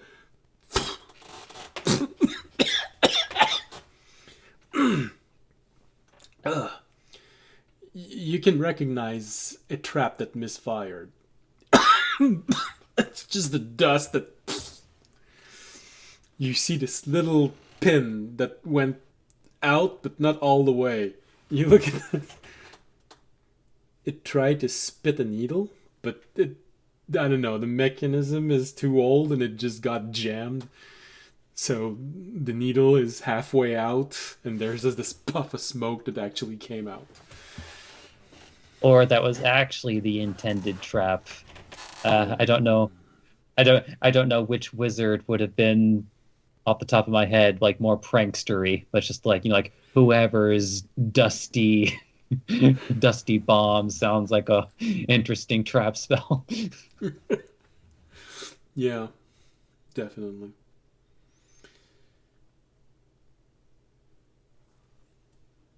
Open it, look inside. You see a little cloth.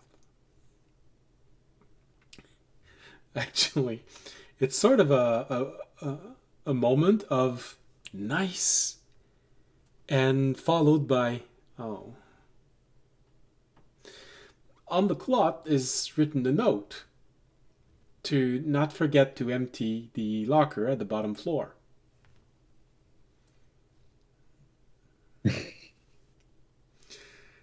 The box itself, however, looks like it had something inside. So there's a brief moment in your mind saying, oh, maybe they meant to get what was on the bottom floor back inside of the box. The indentation at the bottom of the box makes you think of a small bell.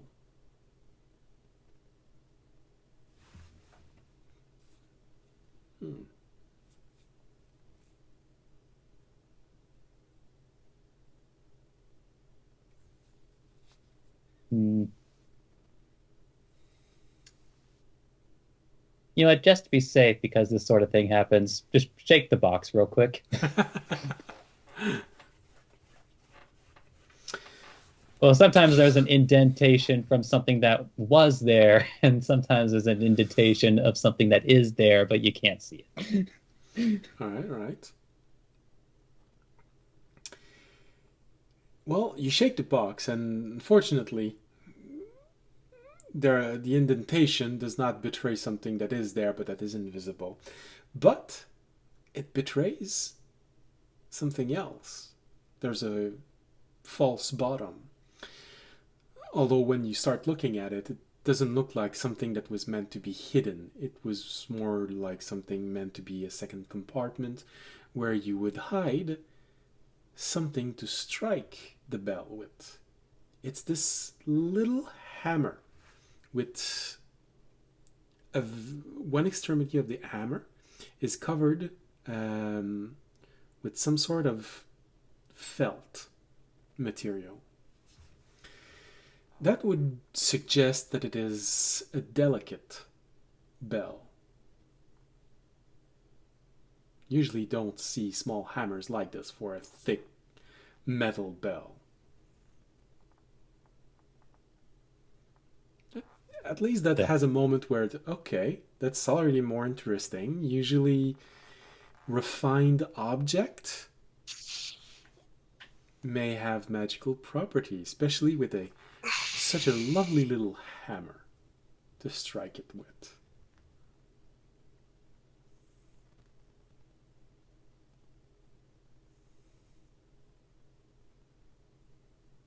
Well, he's got this teeny tiny hammer. It's roughly the length of a single finger with the hammer piece at the end of it. Mm-hmm. Okay. So do you take the box? Do you just take the hammer? Do you leave everything there? I think it might be worth taking the whole box, because the thing that's originally inside might actually be as fragile as... Okay. But who can say? All right. So, pocket the little box.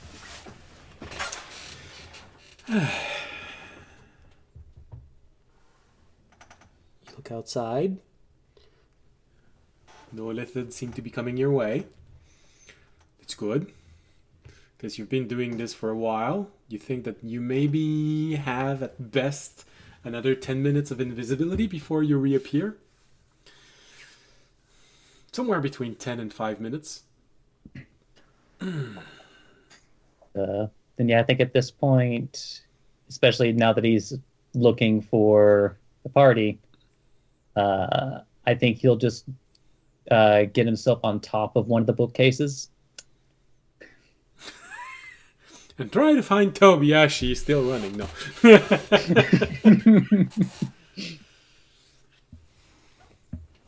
All right. Actually, from the third floor, how tall is the ceiling?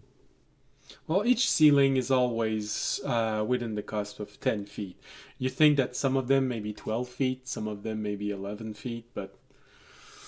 Okay, I wasn't sure if the third floor would have had a taller ceiling because it's the last floor. So... Well, no. The way that the library is made, the central portion, which is actually a large empty hall, ends in a dome on the third floor. So that part is vastly higher, but the section where all of the bookshelves are is the same spacing as the other.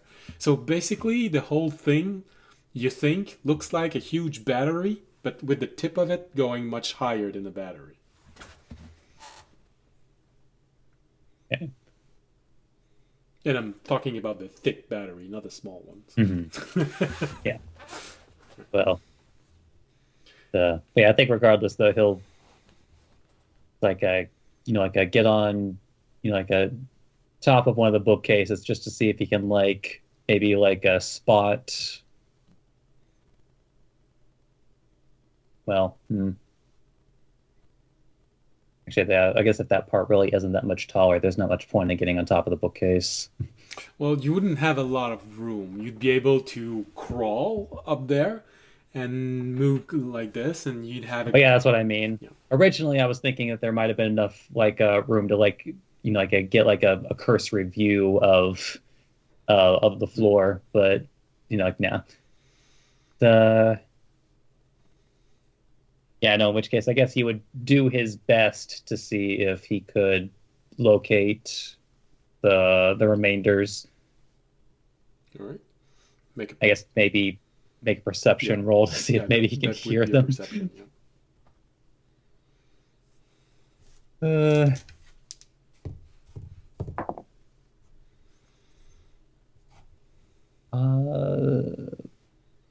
Or maybe not. I'm not sure about. I actually don't even remember their stealth roll. I was reading my own stealth roll for a second. It's I can like, see no, myself. that's not the modifier. 23. 23. All right. I remember Magna rolling high, but Yeah, no, or excuse me, like can't, not Magna, you don't but see Magna. Magna might be able to see you, but you don't see Magna. I believe with 23, well, you'd see Arunak. We had this brief moment. Well, Arunak rolled a 14, so. well, let's see Olenak and more hear him he's invisible. putting the books back on the shelf. Well, I was going to describe you smelling him, because he's a tree after all. You sort of have this moment of, where could they be?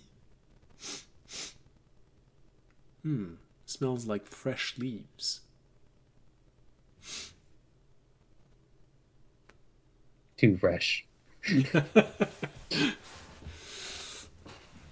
But it's so subtle in the air, the enemy would need to be very, very perceptive to be able to catch this. All right, you start moving.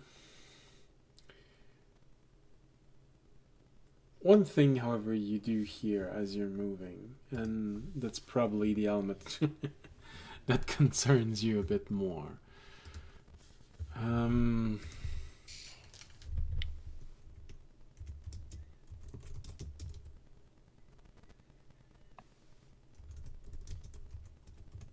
not sure if that's how you write it, so. I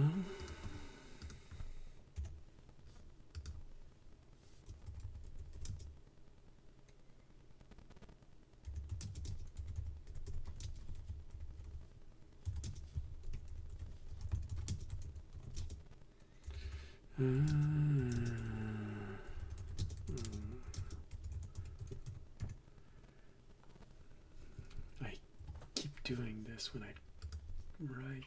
All right. As you're moving, your perception allows you to pick up on this thing. You're not sure exactly what it is, but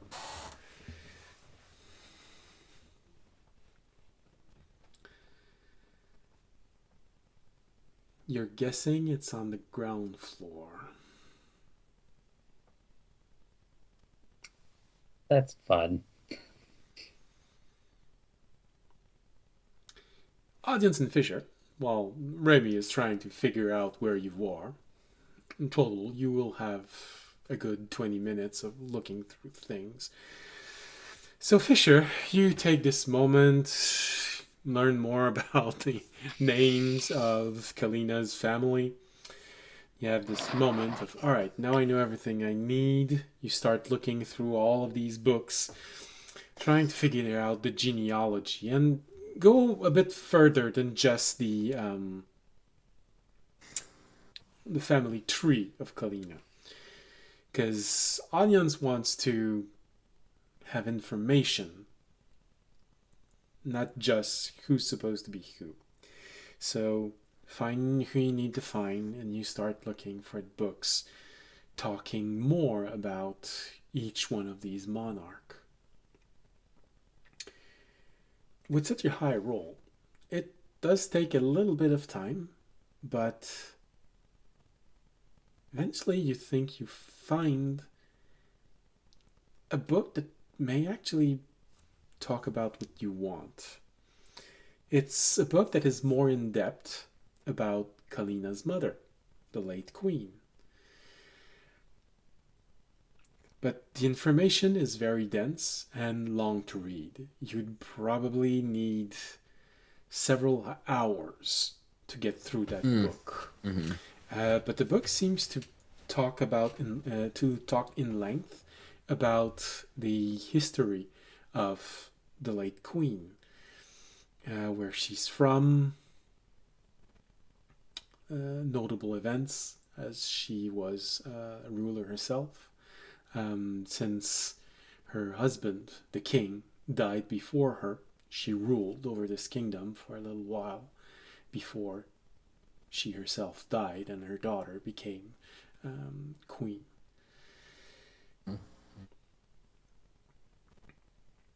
So there's a good possibility there.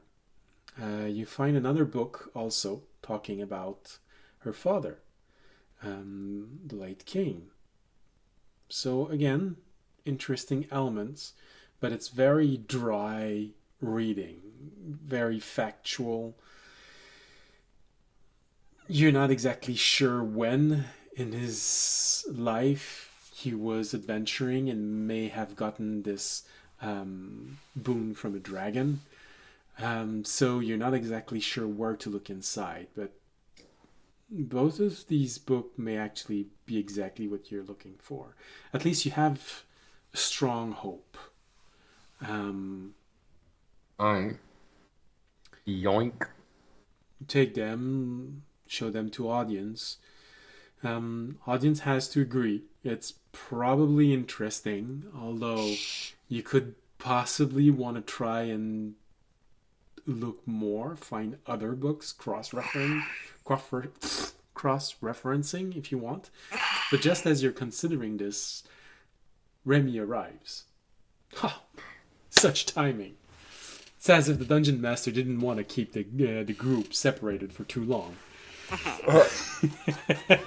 Hey, Remy. Audience would also honestly say with those two books, and because of the circumstances of this floor, he'd honestly, I think, cross-referencing, I think audience would be like, okay, we got a good opportunity here. Let's get off this floor before we're discovered again. Let's grab these two books. And since, again, this was kind of our secondary objective, not our primary, and I don't want to overdo it for this objective. Okay. Rainy will tap audience's shoulder. I looked in at Remy, I'd be like, hey, we found, I think, at least two good opportunities of what we might need. Toby was found earlier, so I'm thinking we're going to head off this floor and try and get out before we're rediscovered again. Raimi holds up two talons. No.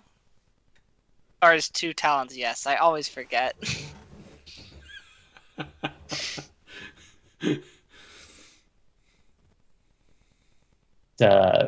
Raimi's going to hold up one talon. One more thing, and then holds up two talons. One more thing. Okay, one more thing. What do we need to do? I think he means two more things. Okay, Says two over more there. things. Two more things. What do we need to do? Holds up the first talon, and for the record, he'll just go ahead and have dropped concentration on invisibility. Anyways, I assume that was the case there. with all this visual stuff, but you know.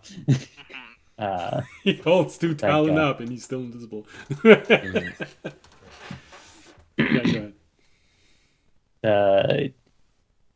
That guy, he kind of like makes like this kind of motion with his body, like boom, boom. Oh, I know that Okay. story. It's Boogeyman. Enemy? Was enemy? Raimi nods, Okay. and he points downward, and holds up one talon. Enemy one floor down? Shakes his head, holds up two talons. 2 floor down, which means ground Enemy floor. two- I got it. I got it. Enemy. Okay, enemy 2 floor. Enemy 2 floors down. And then he holds up 2 talons, makes an iffy motion, and points down, holds up 3 talons. Eh? That sounds like a door. Door 3. Yeah, door 3 floors down.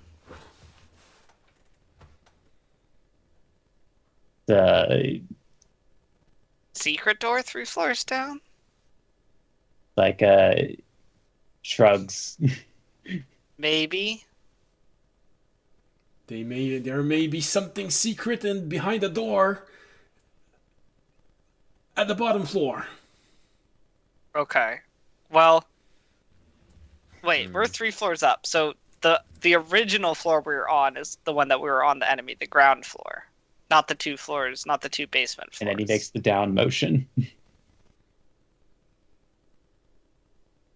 Okay, 1 is the enemy on the first floor, the original floor we walked in with the door. That's talent number 1. I'll hold up 1 finger. Or is the enemy on the floor below that? Talent number 2.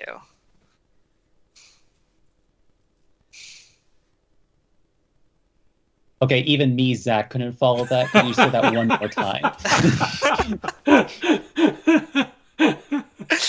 Okay. Is the enemy on? So we're on the 3rd floor. So we went 2 floors up. Is the enemy on the original floor we come in, the one that audience punched the map on, or 1 floor below that on the first basement floor? Because there are 2 basement floors that we haven't explored. Is the boogeyman on the ground floor or another floor? Holds up 1 talon. Ground floor. Okay, it's on ground floor. Okay, so we just have to be careful on the ground floor when we try and get down to the basement. Got it. Okay. Nobody's found teleporter coordinates yet, right? No, that was going to be on the lower No. floors. Yeah. All right. So we have to get down there. Okay. Well, let's start by getting off this floor. Yep. Good idea. And then we know the 2nd floor is probably good because we killed the people on that floor. Oh yeah, right. We took out 2 mind flayers. Then another 2 saw Toby, and he led them on a chase and was able to lose them. So we're trying to sneak back down Yeah. to the... Raimi will briefly let some webbing excrete from his armband. Eh? I don't know that one. He couldn't do that last time I saw him. I don't know that one either, to be honest. Alright, Fisher, let's grab the 2 books you found and get off this floor. We'll figure it out as we go down. Oh, hold on. Webbing. I think he wants to know if you want him to wrap up the bodies and store them somewhere for later.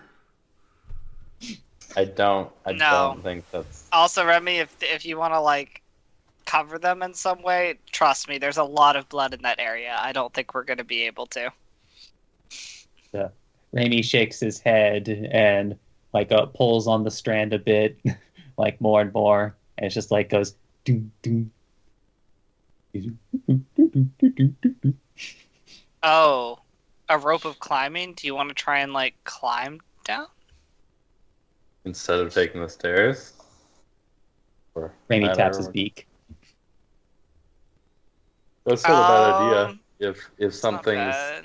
If the illicid that Toby got away from might be covering the stairs. Oh, yeah. There's some risks to it as well, but potentially less risk. They wouldn't expect anyone to be going down from the window. Is there a window in this library? I'm going to look around. A few, yeah. Well, Raimi also points more toward the center. The center is a large open area that goes all the way down. Okay, right. Yeah, we could do a rope down from there. That would also work better for Magna. Or again, what was his name again? Tarragon. Not Magna, but yeah. I almost like to imagine that he just keeps calling him Magna anyway. Just like it's like you're Magna. But I'm not. You are now. You just have him saying, "All right, well, I've gotta make sure that my great grandkids is called Magna now." Actually, from some of the stories he might have heard, he should make sure it's not called Magna. He doesn't want his great grandkid to be put through that. Okay. All right, sure. I'll get out my rope. We can head over to that center area. All right. You get to the center area. Take the rope out.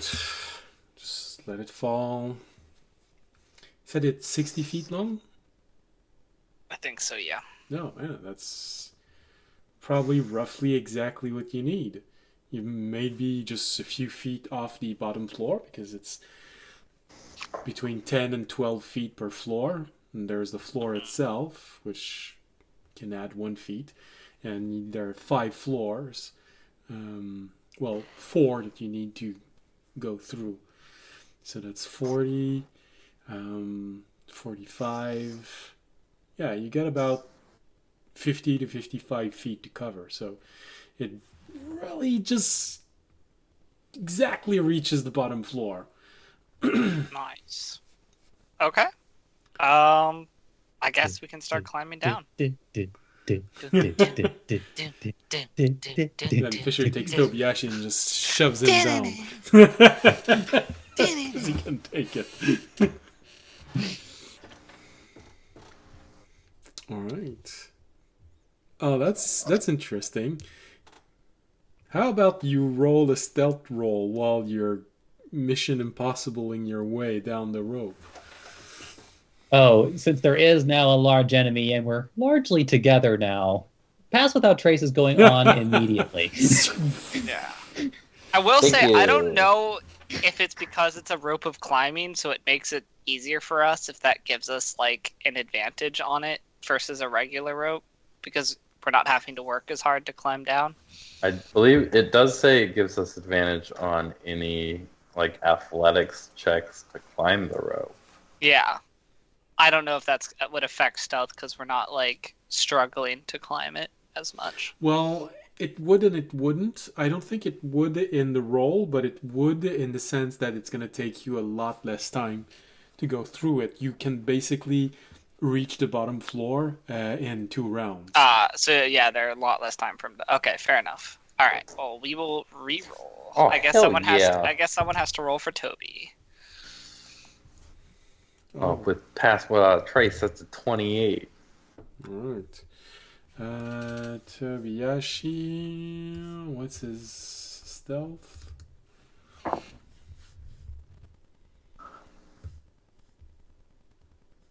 Damn, that was slow to open. I want to guess it's either a 7 or an 8. He said a +8 before, so Okay. my guess is it's a +8. So it's 24. 34 with the +10. What did Magna get? 20. Plus that's a 30, so Magna got 30. So Raimi gets a 34. Yeah, well, audience is gonna try and hang on to Magna while Magna climbs down, because the audience got the worst stealth roll. Well, probably you tied Magna with the rope, and you tied Tarragon with the rope and lowered him down first. Because I don't see a huge snow cat climbing down. Oh, you're right. Yeah. Okay. Then audience has the lowest. Audience has the lowest with a 22. I mean, you've seen kitties with a rope, like kitties climb rope. Audience has the lowest stealth with a Alright, 22. alright. Orunak has a... Ognak might have lower, actually.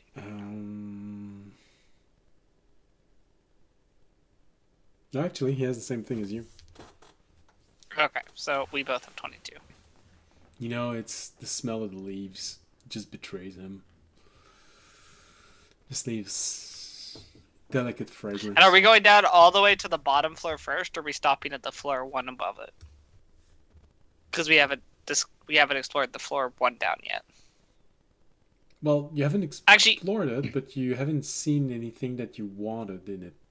At least that you did told we me. not Yeah, care why? about the fourth floor? We're not We didn't care about the fourth completionists this library. Oh, We I have know. I just specific couldn't things we're remember. looking for. I could not remember if there was something on that fourth Well, floor. yeah, that we I cared did about. mention there was something, but you weren't interested in it. You really wanted to go the important achievement, the genealogy, and then all the way down to...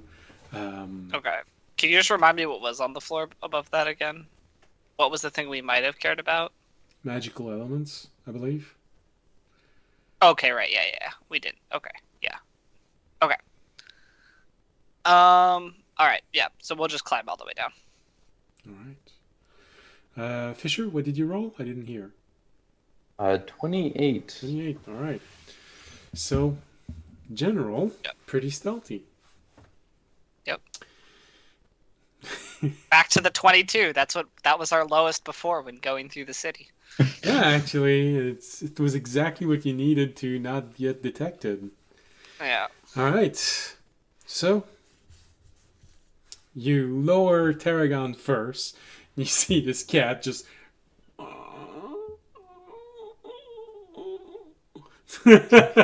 turning on himself. Just going, why do I feel like this is something humiliating?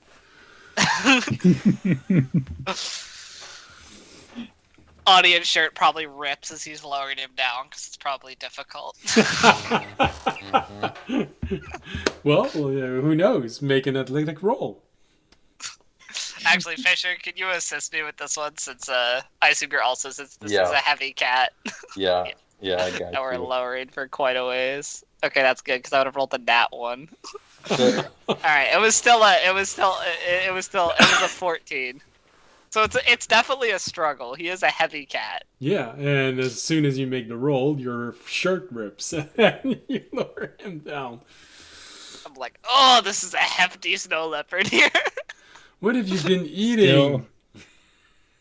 It's still easily the best investment Raimi ever made. This is why audience now has the lowest stealth roll. He was more stealthy, but then his shirt ripped, and now his glowing scales are messing up his stealth rolls.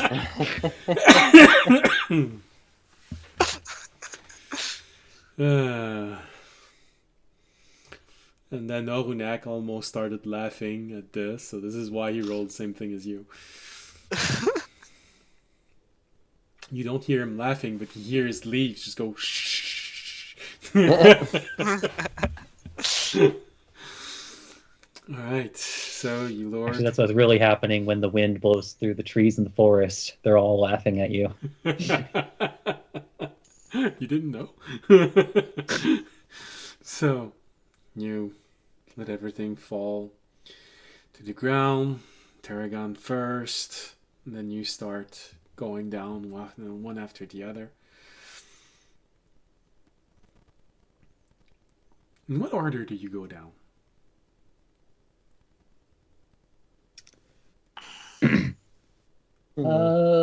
Heaviest first, so So Fisher first, then Audience, then Tobiashian, then and now audience is heavier than Fisher.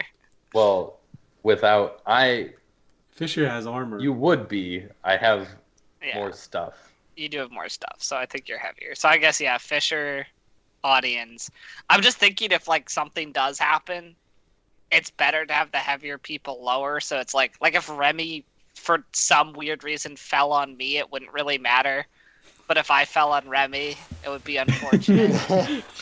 Yeah. That's, Well, no, I think And it would be very that's, unfortunate if audience fell right on top of Raimi. I think Remy would find something unpleasant no matter what.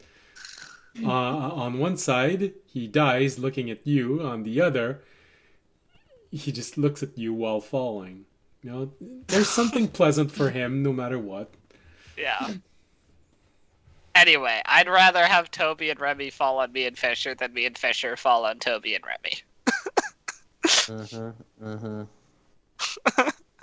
think that's a good call. All right. In that case... Oh, man. In that case, it means... Audience goes first, then Fisher.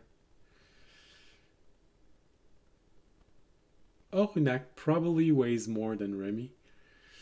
He's a tree after all. Yep. Mhm. I think Yeah, does a bit Toby token.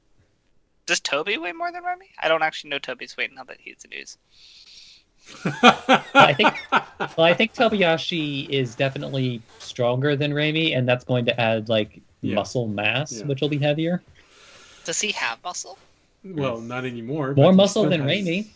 Raimi has a Does he 7 have strength. muscle? Yeah, does he literally have muscle? What do you? Oh, as because he's an ooze. Yeah. Well, he looks like he has. Yeah, muscle. he's just one big muscle. Okay. He's that would be so mean. He's like a slug. There's only one. All right, so this means. Oh, I'm doing a double check here. Yeah, Tobiyashi has a 13 strength. Okay. Remy can be at the top then. At the top or on top. You know, one of them Remy really wants. I mean, he could enjoy being on top as long as.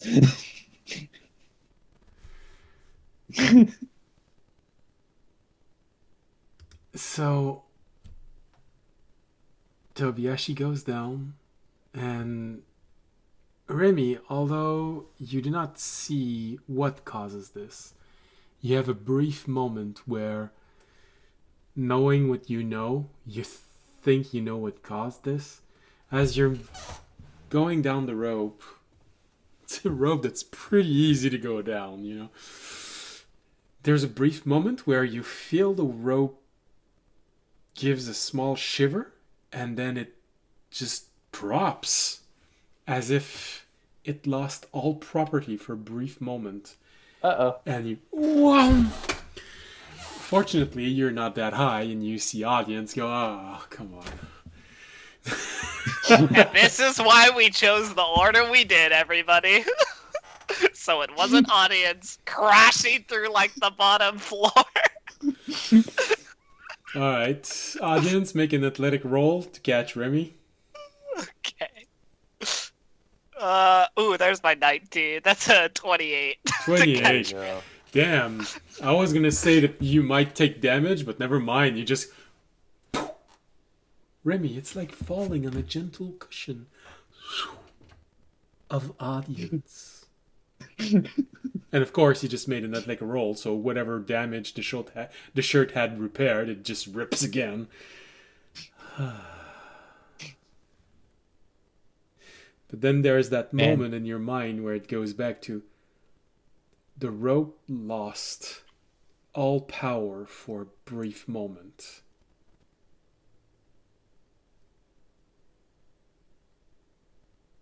Oh. Shoulder. I know what that means. Which means the rope crossed the sight of the main eye of a beholder, most likely.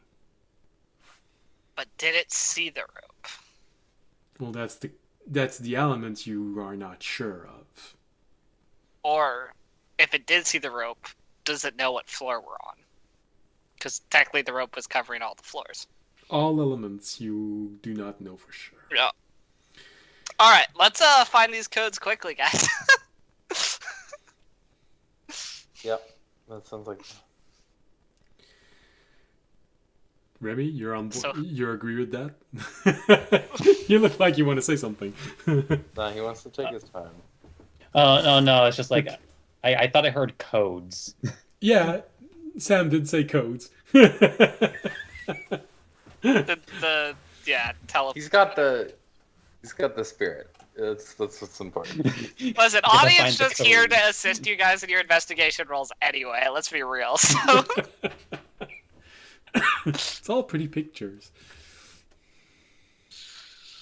Let's face it, the only roles audience did that ever amounted to anything when it came to book was when he was looking through the rulers of the different realms, especially the ruler feminine. audience is here on the stealth mission for one reason and one reason only, and that's divine sense. Besides that, it's all you guys.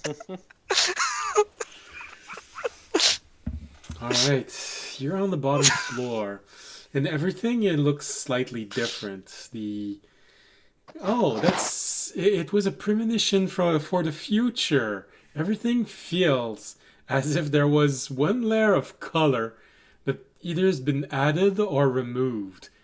You're looking at yourself, and Remy, you probably love it, but everyone else, you kind of look purple.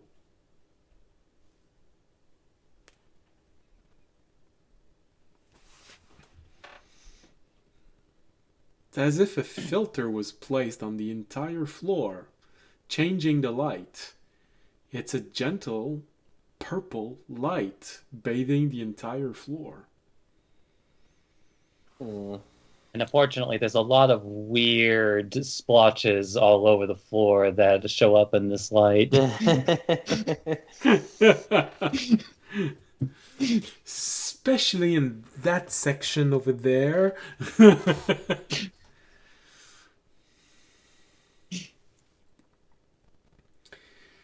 Right. So, audience, you take the scroll, you look at it, to where you need to go. Remy, there's that element in your mind that says there may be a bell nearby. But also, you sort of have indirect confirmation that there may actually be a beholder hunting for you in the library. That means we look quickly. Right. Do you separate? Remy, Do you separate from? do you the want to book? go find that secret door while we find the book, or do you want to help us find the book? Going to leave that part to Fisher because he actually doesn't know if maybe these things are related or if this is just something that's just a part of the library. I think Rainey will, sorry DM, briefly go off by himself again. Yeah. I was gonna say something even meaner. Volunteer Tobiyashi to go find the. No, we don't trust Tobiyashi. We don't trust Tobiyashi. We don't trust Tobiyashi. All right. So Remy, you have ways to get advantage on your investigation check, right? Yes. Okay. Remy, go do the room. We'll try and find this book. Meet back up here in, what do you want to say, like 10, 15, 20 minutes? 20 minutes? How long do we want to give ourselves? 20 minutes? 30 minutes? finding the section is probably something you can do within 10 minutes. Finding the books you need, that's the That's variable gonna you do take not know. longer than that. Let's give ourselves 30 minutes. Well, we'll see. We'll start with, hopefully we can find it within 30 minutes. If not, Check in but with like- the orb in 20. yeah, or check in with our ooze or a little blob in 20. See how close the enemies might be getting. Well, I think the blob was always out. Yeah, well, I guess let's look at the blob now and see if it will increase in speed as the beholder gets closer, since we know it's not on this floor right now. All right. So you look at the tiny blob in a jar. You have this brief moment of looking at it. You look at Tobiyashi. You really, maybe it's just the color that's different. Tobiyashi also seems to be wiggling right now. He's vibing with it. It's a good wiggle. It's a strong one. You know, he's Okay. you'd interpret this as things are getting dicey in here. If everything in the library turned against you, there's definitely a chance that some of you don't make it out. So, Well, I assume that with the beholder. That's not an incorrect statement. So. Okay. Well, we'll keep an eye on it. I'll say this, just so we don't have to check it every, we're actively, or audience, since he can't help that much with the books, I mean, he'll still help, but his job will be to actively check it consistently, every couple of minutes to see if it increases. okay. All right. So we can kind of be well, maybe things are getting more dicey as the beholder comes closer to our floor, discovering us. All right. All right, well, in that case, as you're moving about, you probably will see fluctuation in the rhythm it has. Sometime a little bit calmer, sometime a little bit more. Remy, you're leaving the group and going to find that little hidden compartment. All right, so you know roughly where it is. Make your stealth roll. Stealth or investigation? Well, I was suggesting stealth just to in case something is looking for you on the floor, but if you want to Okay. What I meant is it's I didn't know if you meant one or the other because we've been very stealthy. We'll start with stealth and then we go with investigation. That's perfectly fair. That is going to be a 36. Right, because the spell follows Yeah, that bitch you. is still on. Yeah, the spell follows Remy. Audience, you're there looking at the blob. You see Remy leaving, and then suddenly the blob starts wiggling a bit stronger.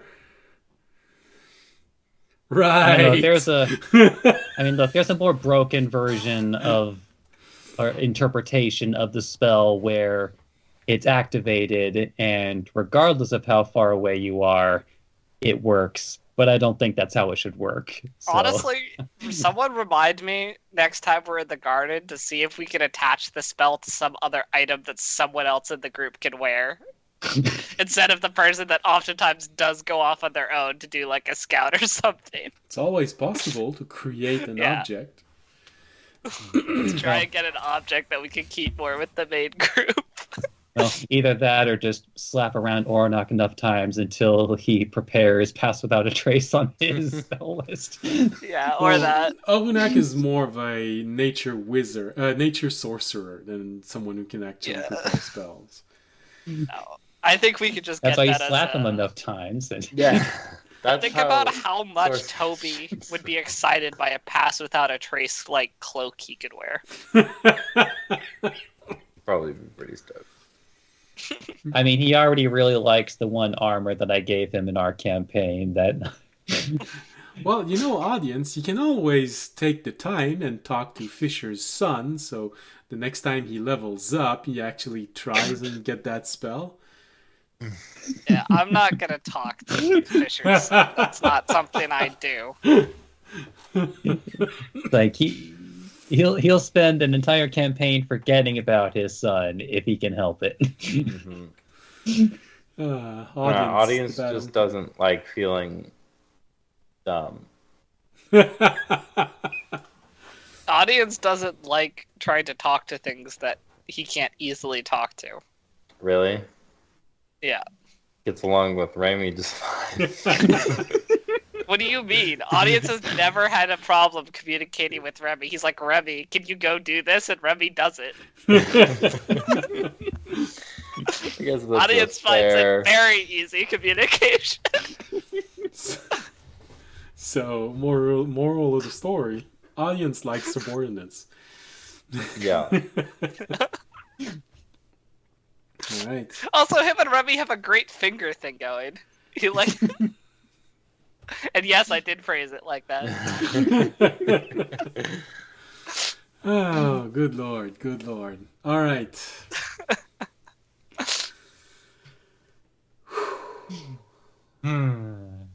Life's great.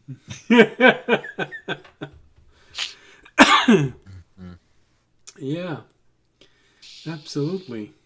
Unless you're a monster going up against a group, then life sucks. I'm giving advantage to Fisher on his investigation roll, by the way, if we want to move on to that. Okay. Or Remy. And then I'll turn on the power of my lantern to give myself advantage on my investigation. All right, then So everyone has advantage. I'm mostly doing it to shave off any time Raimi might be taking to find it, so that, say, if a beholder shows up, at least they're not one man down. All right. Oh, I don't know which one was the bad one, or I don't know which one would have been the non-advantage one, but I'm glad I'm not taking the one. Nice. I got a 23. All right. So, Remy, essentially what happens when you start looking for the bookcase. So one was a 1 and the other was a what? The other one was a 12, which makes it go to a 24. Okay. You have this moment where, all right, so they all have something a little bit different. Maybe this one, I don't know. Maybe not go on the same side.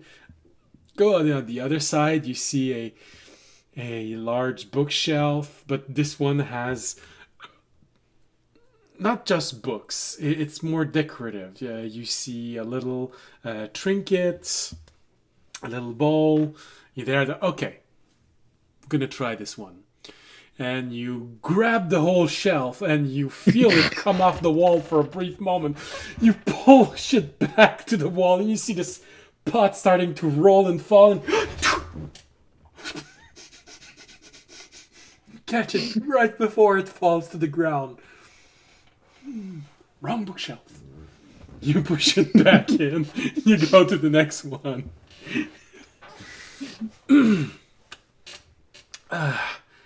Like, wait, no, I got this one. Rearrange all the books to look like the Triforce. And you hear a click. Yes! I saw that in a book once. It was an old book, so maybe it's a book from this time. Well, sure, why not? You rearrange the book, you see a pattern, and you know, I do improvise every so often about things like this, how something looks. So yeah, sure. You look at the book, you notice that they have a pattern. There are a few books of a different color. Decide, hey, that's interesting. Let's put the books of the same color together. When you push the last book in, you hear this gentle sound. It's not a loud click. It's more like something slid out of the way. There's this.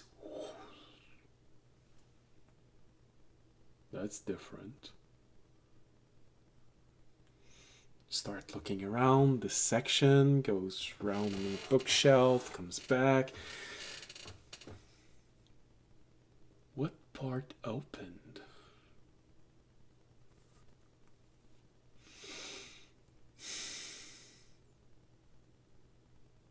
You start touching the wall. Maybe it's can push, maybe, and then suddenly your hand goes through a portion of the wall. Oh, it's an illusion. Nice. You go inside. The place is a bit of a mess. Things have been toppled over. You see a scroll, unfortunately, it's been too badly damaged by time. Nothing interesting on it. You look around, small box, larger box, this pile of things. There's a bowl, reverse. You look at it, nah, it wouldn't fit the box anyway. Look inside, no, okay. Eventually you look and you see this little thing that's on the floor, tucked right under one shelf. You almost missed it. You really almost 1 point in your investigation missed it. Is it? Oh wow, that's hidden. Even the way that the light is placed, it would have been so easy to not see that it wasn't actually flush with the floor, but just slightly lower in this place. Oh, nice. You put your hand there and you feel something velvety. The shape fits probably a bit like a bell, but it's so smooth inside. Pull it out, pull on the cloth, and it just pull outside. Yeah, the cloth, well, you're not sure if it's the light itself of this floor, but the cloth looks purple. It has those little dots. When you look carefully, they're more rings, but they look like dots when you look at it initially, but you realize that the center is of a different color, just slightly different color. So it's actually rings with a dot inside. But the shape of it does fit like a bell, but bell maybe the size of a tennis ball. The lower shape, you think it would fit in the indentation in the box. All right. Now the big question is, do you just shove it in the box, shove it in your backpack, or do you look inside? It's completely wrapped in this purple polka dot ring cloth. I think he at least would be curious enough to take a look at what it is inside the cloth before just shoving it away. All right. Because there is a chance it's shiny. Actually, it's more than shiny. You turn it around, peel the cloth off just a little bit so you can see. And ooh, it's lovely. It's craftsmanship that you'd expect Elven Legends level of craftsmanship. It's a crystal bell, literally a crystal bell.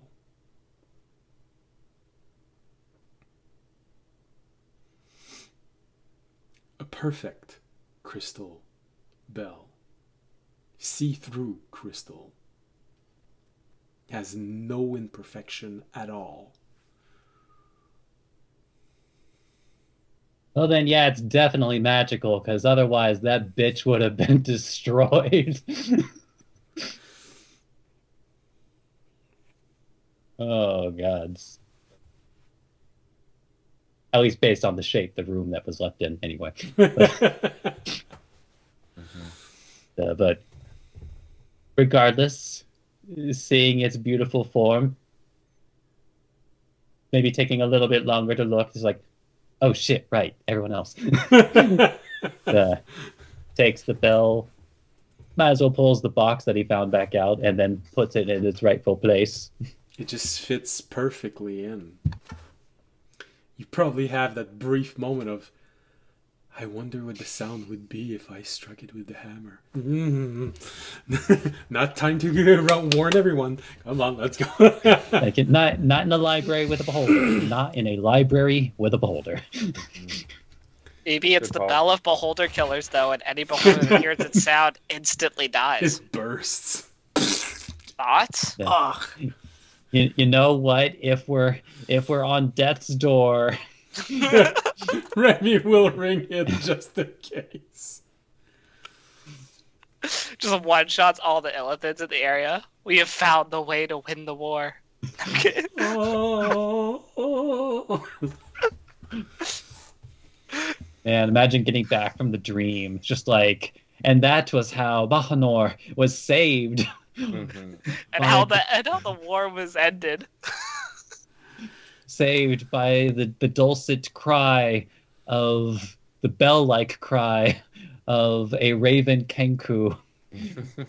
So you, I just imagine walking out in front of like an army with like just like Remy just ringing the bell, calling all the around an audience, just holding up his dragon crest behind Remy's head. For the dragon.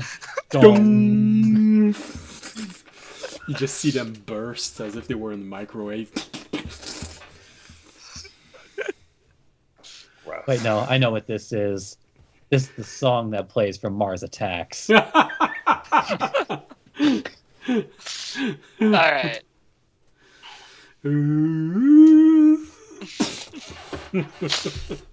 Alright. Were we as successful as Remy? Did we find the books with the codes? That aren't codes. It takes a little bit of time. Definitely, Fisher, you're there, and you're looking at the books, and you have this moment of, audience, let go of that books. I know the images are nice, but that's not helping. Keep looking through the books, and now here's the thing. You find 3 books, but each one of those books is thick. It's more like a grimoire. And there are a bit more information than what you're looking for. But inside of them, there are a number of different gate address. Nice. One book seems to be focusing on addresses on this plane of existence. One of them seems to be focusing on addresses on other shards, which you have, when you think about it, no one's ever heard of survivors of Bahanor. Maybe that's why. They're all on another shard somewhere. Well, also, I would think it would be interesting just to get those addresses down for us in the future. Maybe they still, maybe there's other shards. Yeah. No, I think I'm just gonna take these. All right. Yeah. The third book, you're not sure where all of these addresses leads, but some of them are labeled as highly dangerous. Some of them are labeled as to avoid at all cost, and some of them, probably there's one of them that you have conflicting feelings over, because it's written, if you want to die in bliss. Interesting. Is there one that just says for a good time, winky face? No, but you think that one of the drawing in one of the address sequence feels like that. You know, you look at it, audience, it looks like it's winking at me. I think that's a keeper. Alright, let's grab the books and get out of here. We have gotten what we came for. We can do more research when we're safe behind the walls of a shield. All right. Yep.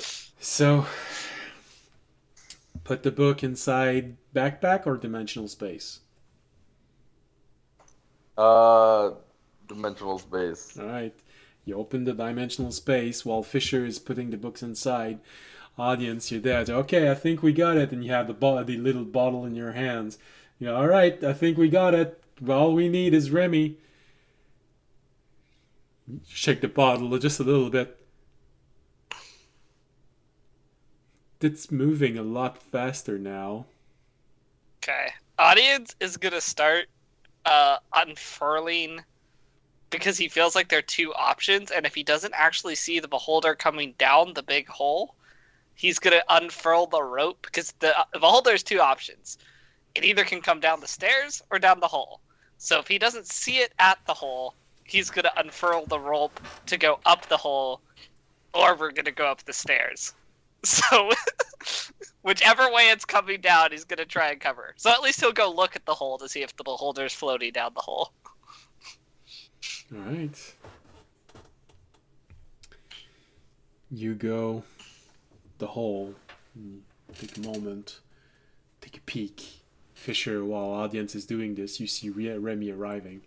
Actually, you see shadows arriving. For some reason, there's a darkness that's arriving. Feels like the lights are just going out in sequence.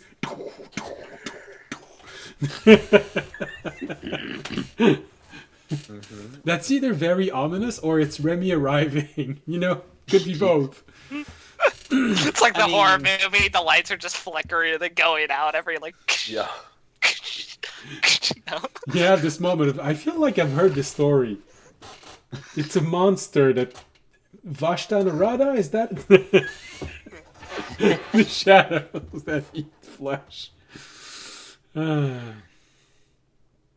Alright. You know what? We might have spent too much time in the in the shadow shard. Uh-huh. Everything is purple all the time here. That's a bit eerie. Alright, audience, you move away from the group just a little bit. You look up the large hole. You have this moment where you look up, you look at the bottle, you look up.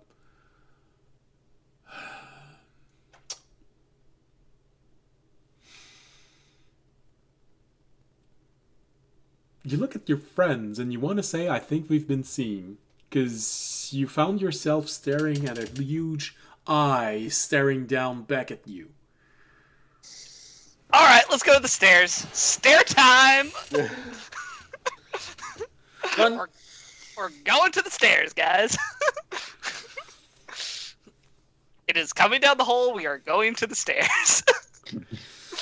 As you move away rapidly, feeling that urge of let's go, fast, you see over there where you know the hole is, you see the shape of the beholder just slowly falling from the center, looking in your direction as you're moving away.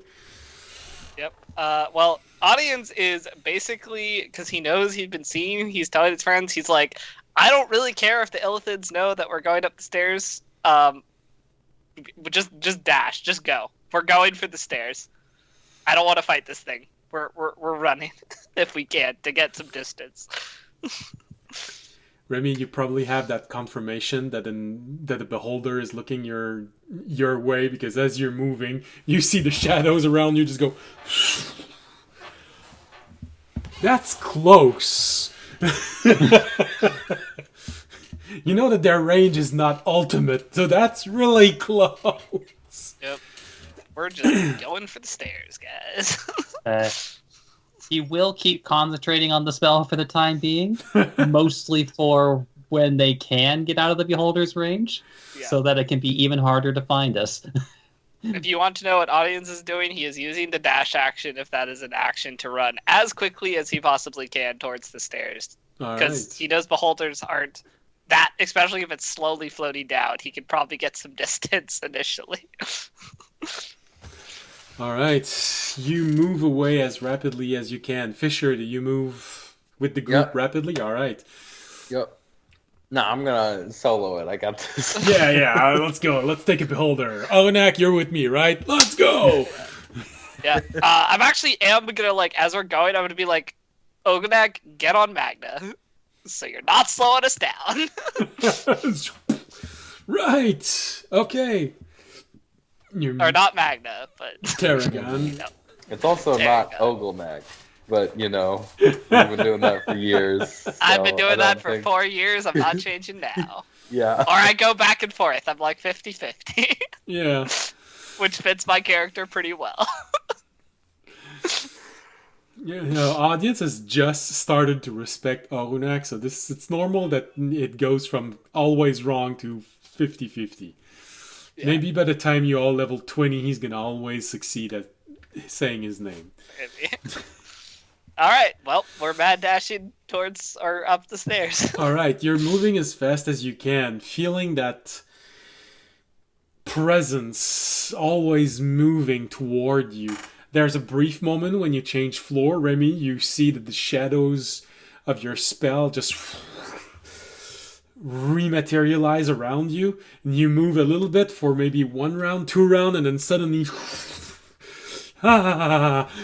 just keep moving. It's like I mean, in fairness, this is kind of a pretty good measuring stick for how close it is. Yep. you know it reached the floor where you are. Unfortunately, you are slightly moving away. So there's always this moment of moving away and he catches, but that's when you think in round. If you think in actual, everything is live. You are slowly distancing it. The blob in the jar seems to slightly be slowing down in the way that it's moving, in the way that it's bobbing and shaking itself. Then you arrive on the first floor, and this is where you gotta make a decision. There are 2 doors on that floor. You could always try and go try to go to the top floor. There were some broken parts of the ceiling also there. So you have 3 options to get out of this place.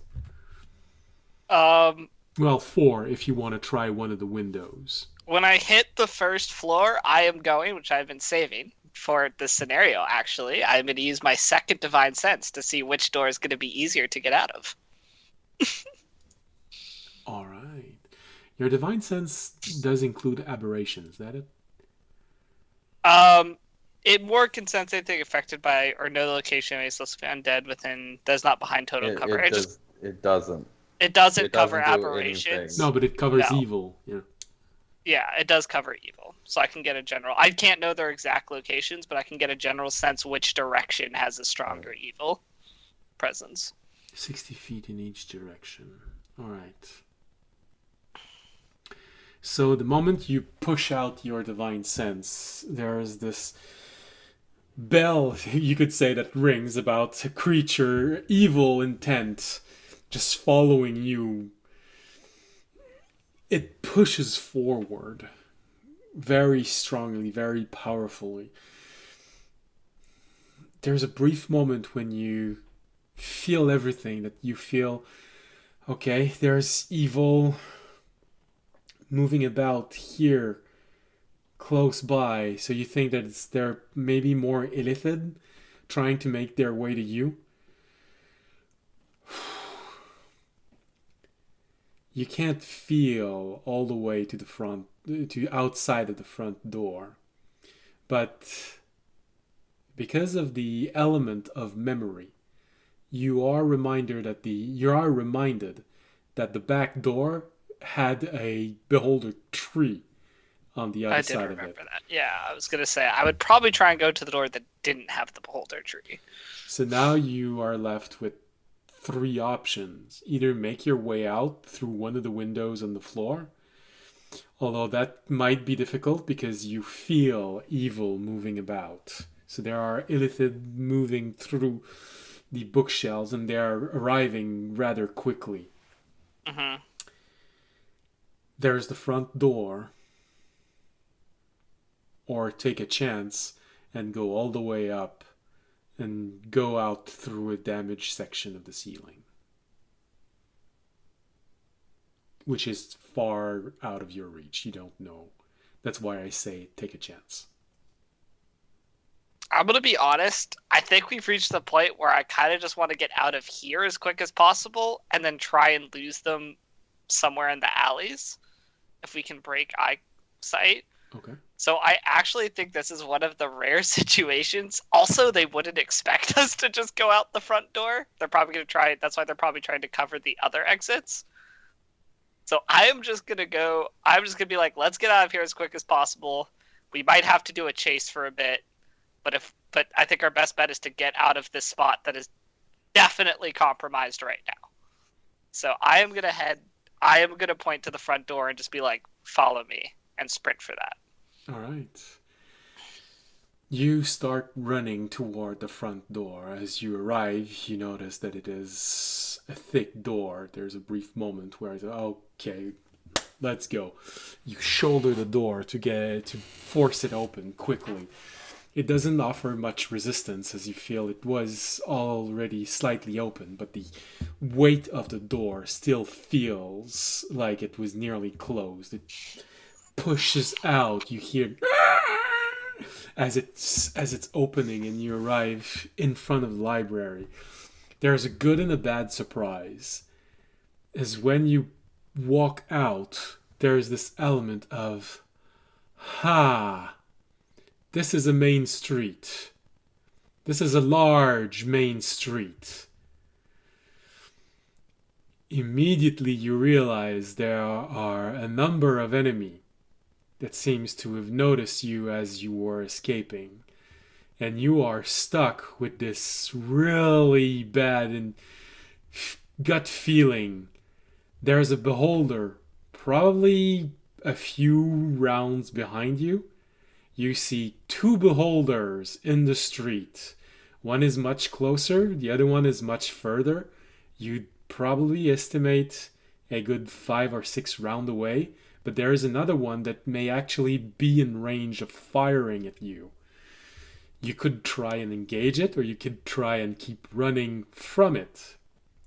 I think we try and I would look. Where's like the nearest basically thing we could get into We a just back bolt alley to from? an alley. Yeah, that's what I'm like. I'm like, we're just bolting to the nearest alley, basically.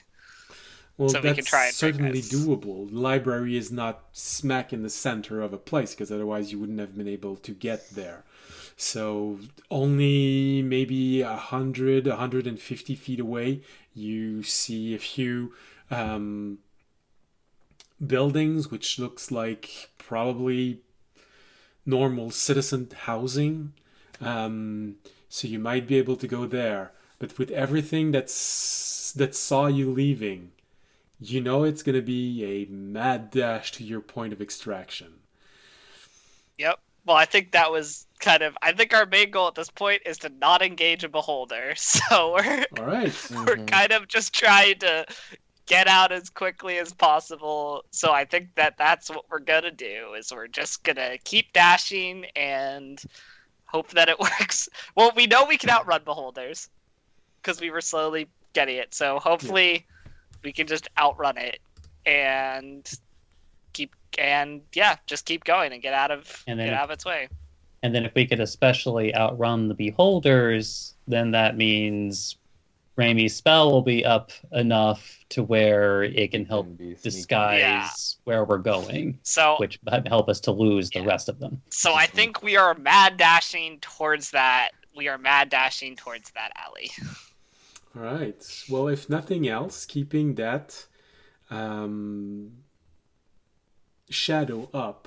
If a beholder tries to fire at you, I'll either give you advantage on the saving throw or disadvantage on them hitting you, because you are running in the middle of a shadowy cloud. So it's basically trying to hit a moving, concealed enemy. Can I Yep. use my? I've never actually used this before. Action to. I mean, it is magic. Oh. I mean, might as well try. To use the Tooth of the Raktion's ability to produce a 50-foot radius fog cloud. Ooh. Yeah. It only lightly obscures. But Still. it does. But I feel like that combined with the Pass Without Trace might help a little bit also. Yeah, no. Oh, I keep forgetting to try and get us items that help protect you guys from charm so that I could pop my shield in your conquest. Damn it. Oh well. I Well, can't do it. you say keep, but in reality, we only had like 1 day in the Yeah. garden Yeah. before. You could have like started the process of maybe getting that. Oh, that's fair. Yeah. Yeah. All right. Well, I think I have nothing else that's gonna help us. So yeah, I think we're just. Do I have anything? Do I have anything like? I guess- I think you have legs that go fast. Yeah. I guess Toby could pop mirror image, so we could have. Oh That's not a. I mean, no! I'm just saying there could be more things for them to shoot at yeah. that aren't. I mean, Us. that would be But I think Well- that's about. Remy, is it an action or like a conjuring thing to pop your horses? That's Oh. 11 minutes. Okay. Like, I mean, don't get me wrong. Like, well, technically, it would be 10 minutes and 6 seconds. No, yeah. I just was ritually. asking if it was an action, basically. If I were a level 5 wizard with the spell actually prepared, it would be an action. Okay. I assumed it wasn't. Wait, what did you do for the train that time? How did we make that illusions when we were running? That was just minor illusion, Oh, it's just. or maybe it was silent image. Probably Yeah, I silent used. image. It was silent image in that case, Okay. Which, but I can't do silent image and pass without trace. at the same And you time. can't. Yeah. Yeah. And the pass without a trace is better. Okay, makes sense. Yeah. So I think we have done everything we can, and now I think we just sprint. Okay. Right. Well, since it's a sprint involving all of the group, and you will be running left and right trying to avoid creatures shooting at you and trying to give chase, I think we're gonna give Tobiachi a chance of rejoining with us and probably end the stream now.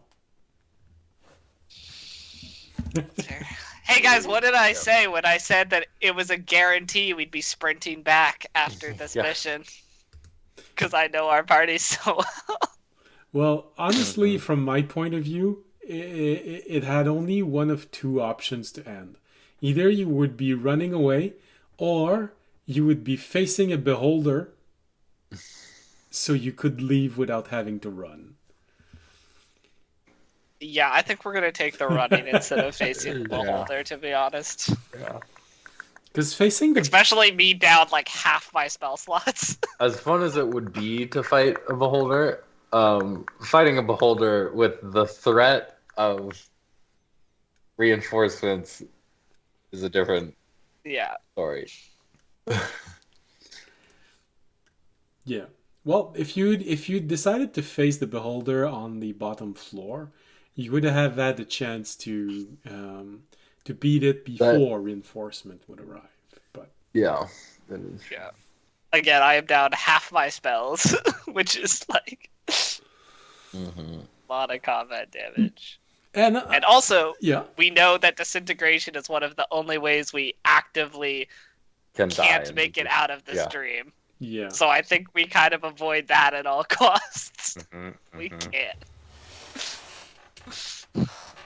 And I'll say this now, but you only missed one treasure inside of the library. Dang. Ugh. Was it a good one? Well, it's one that would have helped you get back to the castle a lot faster. Damn it. Was it on the one floor we didn't check? The second to last floor? No, Oh, you remember okay. the broom closet? There were 6 brooms of flying. No! No! Damn it. That would have been sick. That's why I insisted Although that just also- a little I bit also could've- more. Easily see us just dropping out of the sky. I'm gonna have to Onto a step in here and say I don't think really any DM really wants to give their players brooms of flying. I wouldn't have given you the option of taking them back out of the dream. Yeah. The enchantment would have faded when you would have woken up. But it was a way to get out of this problem. Which is More why easily. probably the ceiling was an option. Because I was like, why would we go to the ceiling? Well, the ceiling remained an option. You could always have went to the ceiling and use your rope to climb down. You've got But- rope. I've got feather fall. We all could have just jumped. We could have jumped, but I think that almost any way, it was going to be hard for us to break stealth. Yeah. I just took Also, the quickest actually, off. I'm not even sure if maybe the brooms would have been a good idea anyway with the beholder. Yeah, I'm just imagining us taking off from the brooms and then just dropping out of the sky. Yeah, no. So you know what? I think we're actually in the better timeline. Yeah. Or Maybe? taking the brooms and the dragon's brother being like, I see friends have yeah. joined me in the air. Let's go check that out.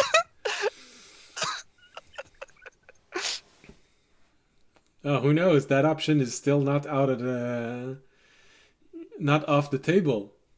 You could always try and call out to the sacred dragon. You'd get a friend for a few moments before his brother joined in, so that's always... We might do that if we reach the wall and need that extra 30 seconds to climb it. I don't want to do it this far from the Oh no, we have beholders, an evil dragon, and mind flayers. They're all chasing us! Yay! Hey, there was already an army at the city. Us bringing another one doesn't change anything. They were already gathering. Alright, so with this, like I said, we're gonna give Tobiashi a chance of living the stress of having to run through a city of monsters trying to hit you, kill you, eat you, infect you, disintegrate you.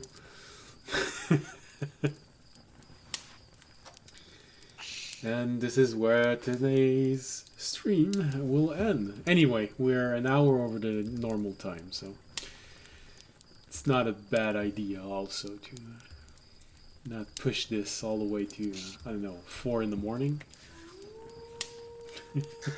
That's when I have to go to work. Oh, okay. Oh. Yeah, happy 4th of July.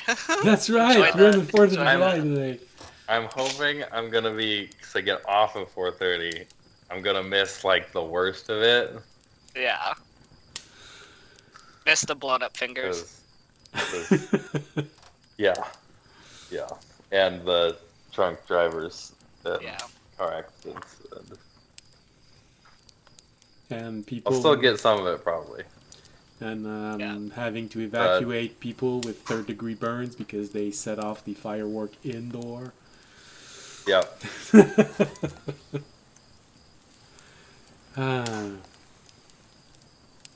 One thing you always have to remember about humans, and if you don't agree with what I'm saying, half of the people listening to this are gonna look at you really weird. Because it's... When you understand it, it's impossible to not see it. Yeah. 1 out of 2 people is dumber than the average. Have you ever thought about going to the person who's done something dumb like that, like say on fireworks inside, being like, "Damn, you really failed that skill check, I see."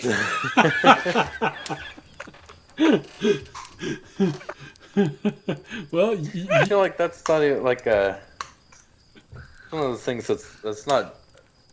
I guess the failing of the skill check is not somehow miraculously getting out of it okay. The decision is the bad part. well, if you want to say this to someone, I would suggest that you take someone who has a minor injury. Oh, I just wouldn't say it. Okay.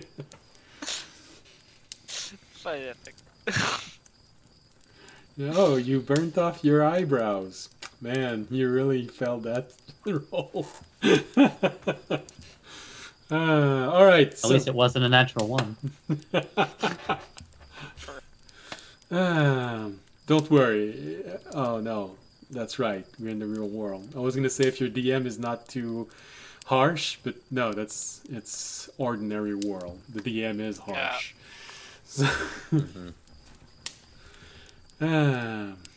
all right. Well, with all of this, thank you for watching. Thank you for being here this week. Thank you for being here. There's really not much more I can be thankful for. hope we see you again next week, next Wednesday for the live broadcast, next Friday for the rebroadcast of the live broadcast. Thursdays, if you like. Well, no, that's. I'm pretty sure that a lot of you are going to be busy celebrating, but I'm still going to be there making a map. I'm just not expecting a whole lot of people being there. That's okay. So yeah, that's it. See you next week. Remember, if you enjoyed the episode, the show, really, you can support us by following us, leaving a like, comment, Twitter, Twitch, YouTube. You can also do more if you want. Make a donation, becoming a Patreon, subscribing on Twitch. All of these things, all the information is below the window. But if you can't do any of those things, there's a very free thing you can do that barely takes any time, and it helps tremendously, and that's spreading the word of this channel. So, that is it. Thank you for being here tonight. See you next week, and as always, stay safe and stay healthy. Good night. Jenny.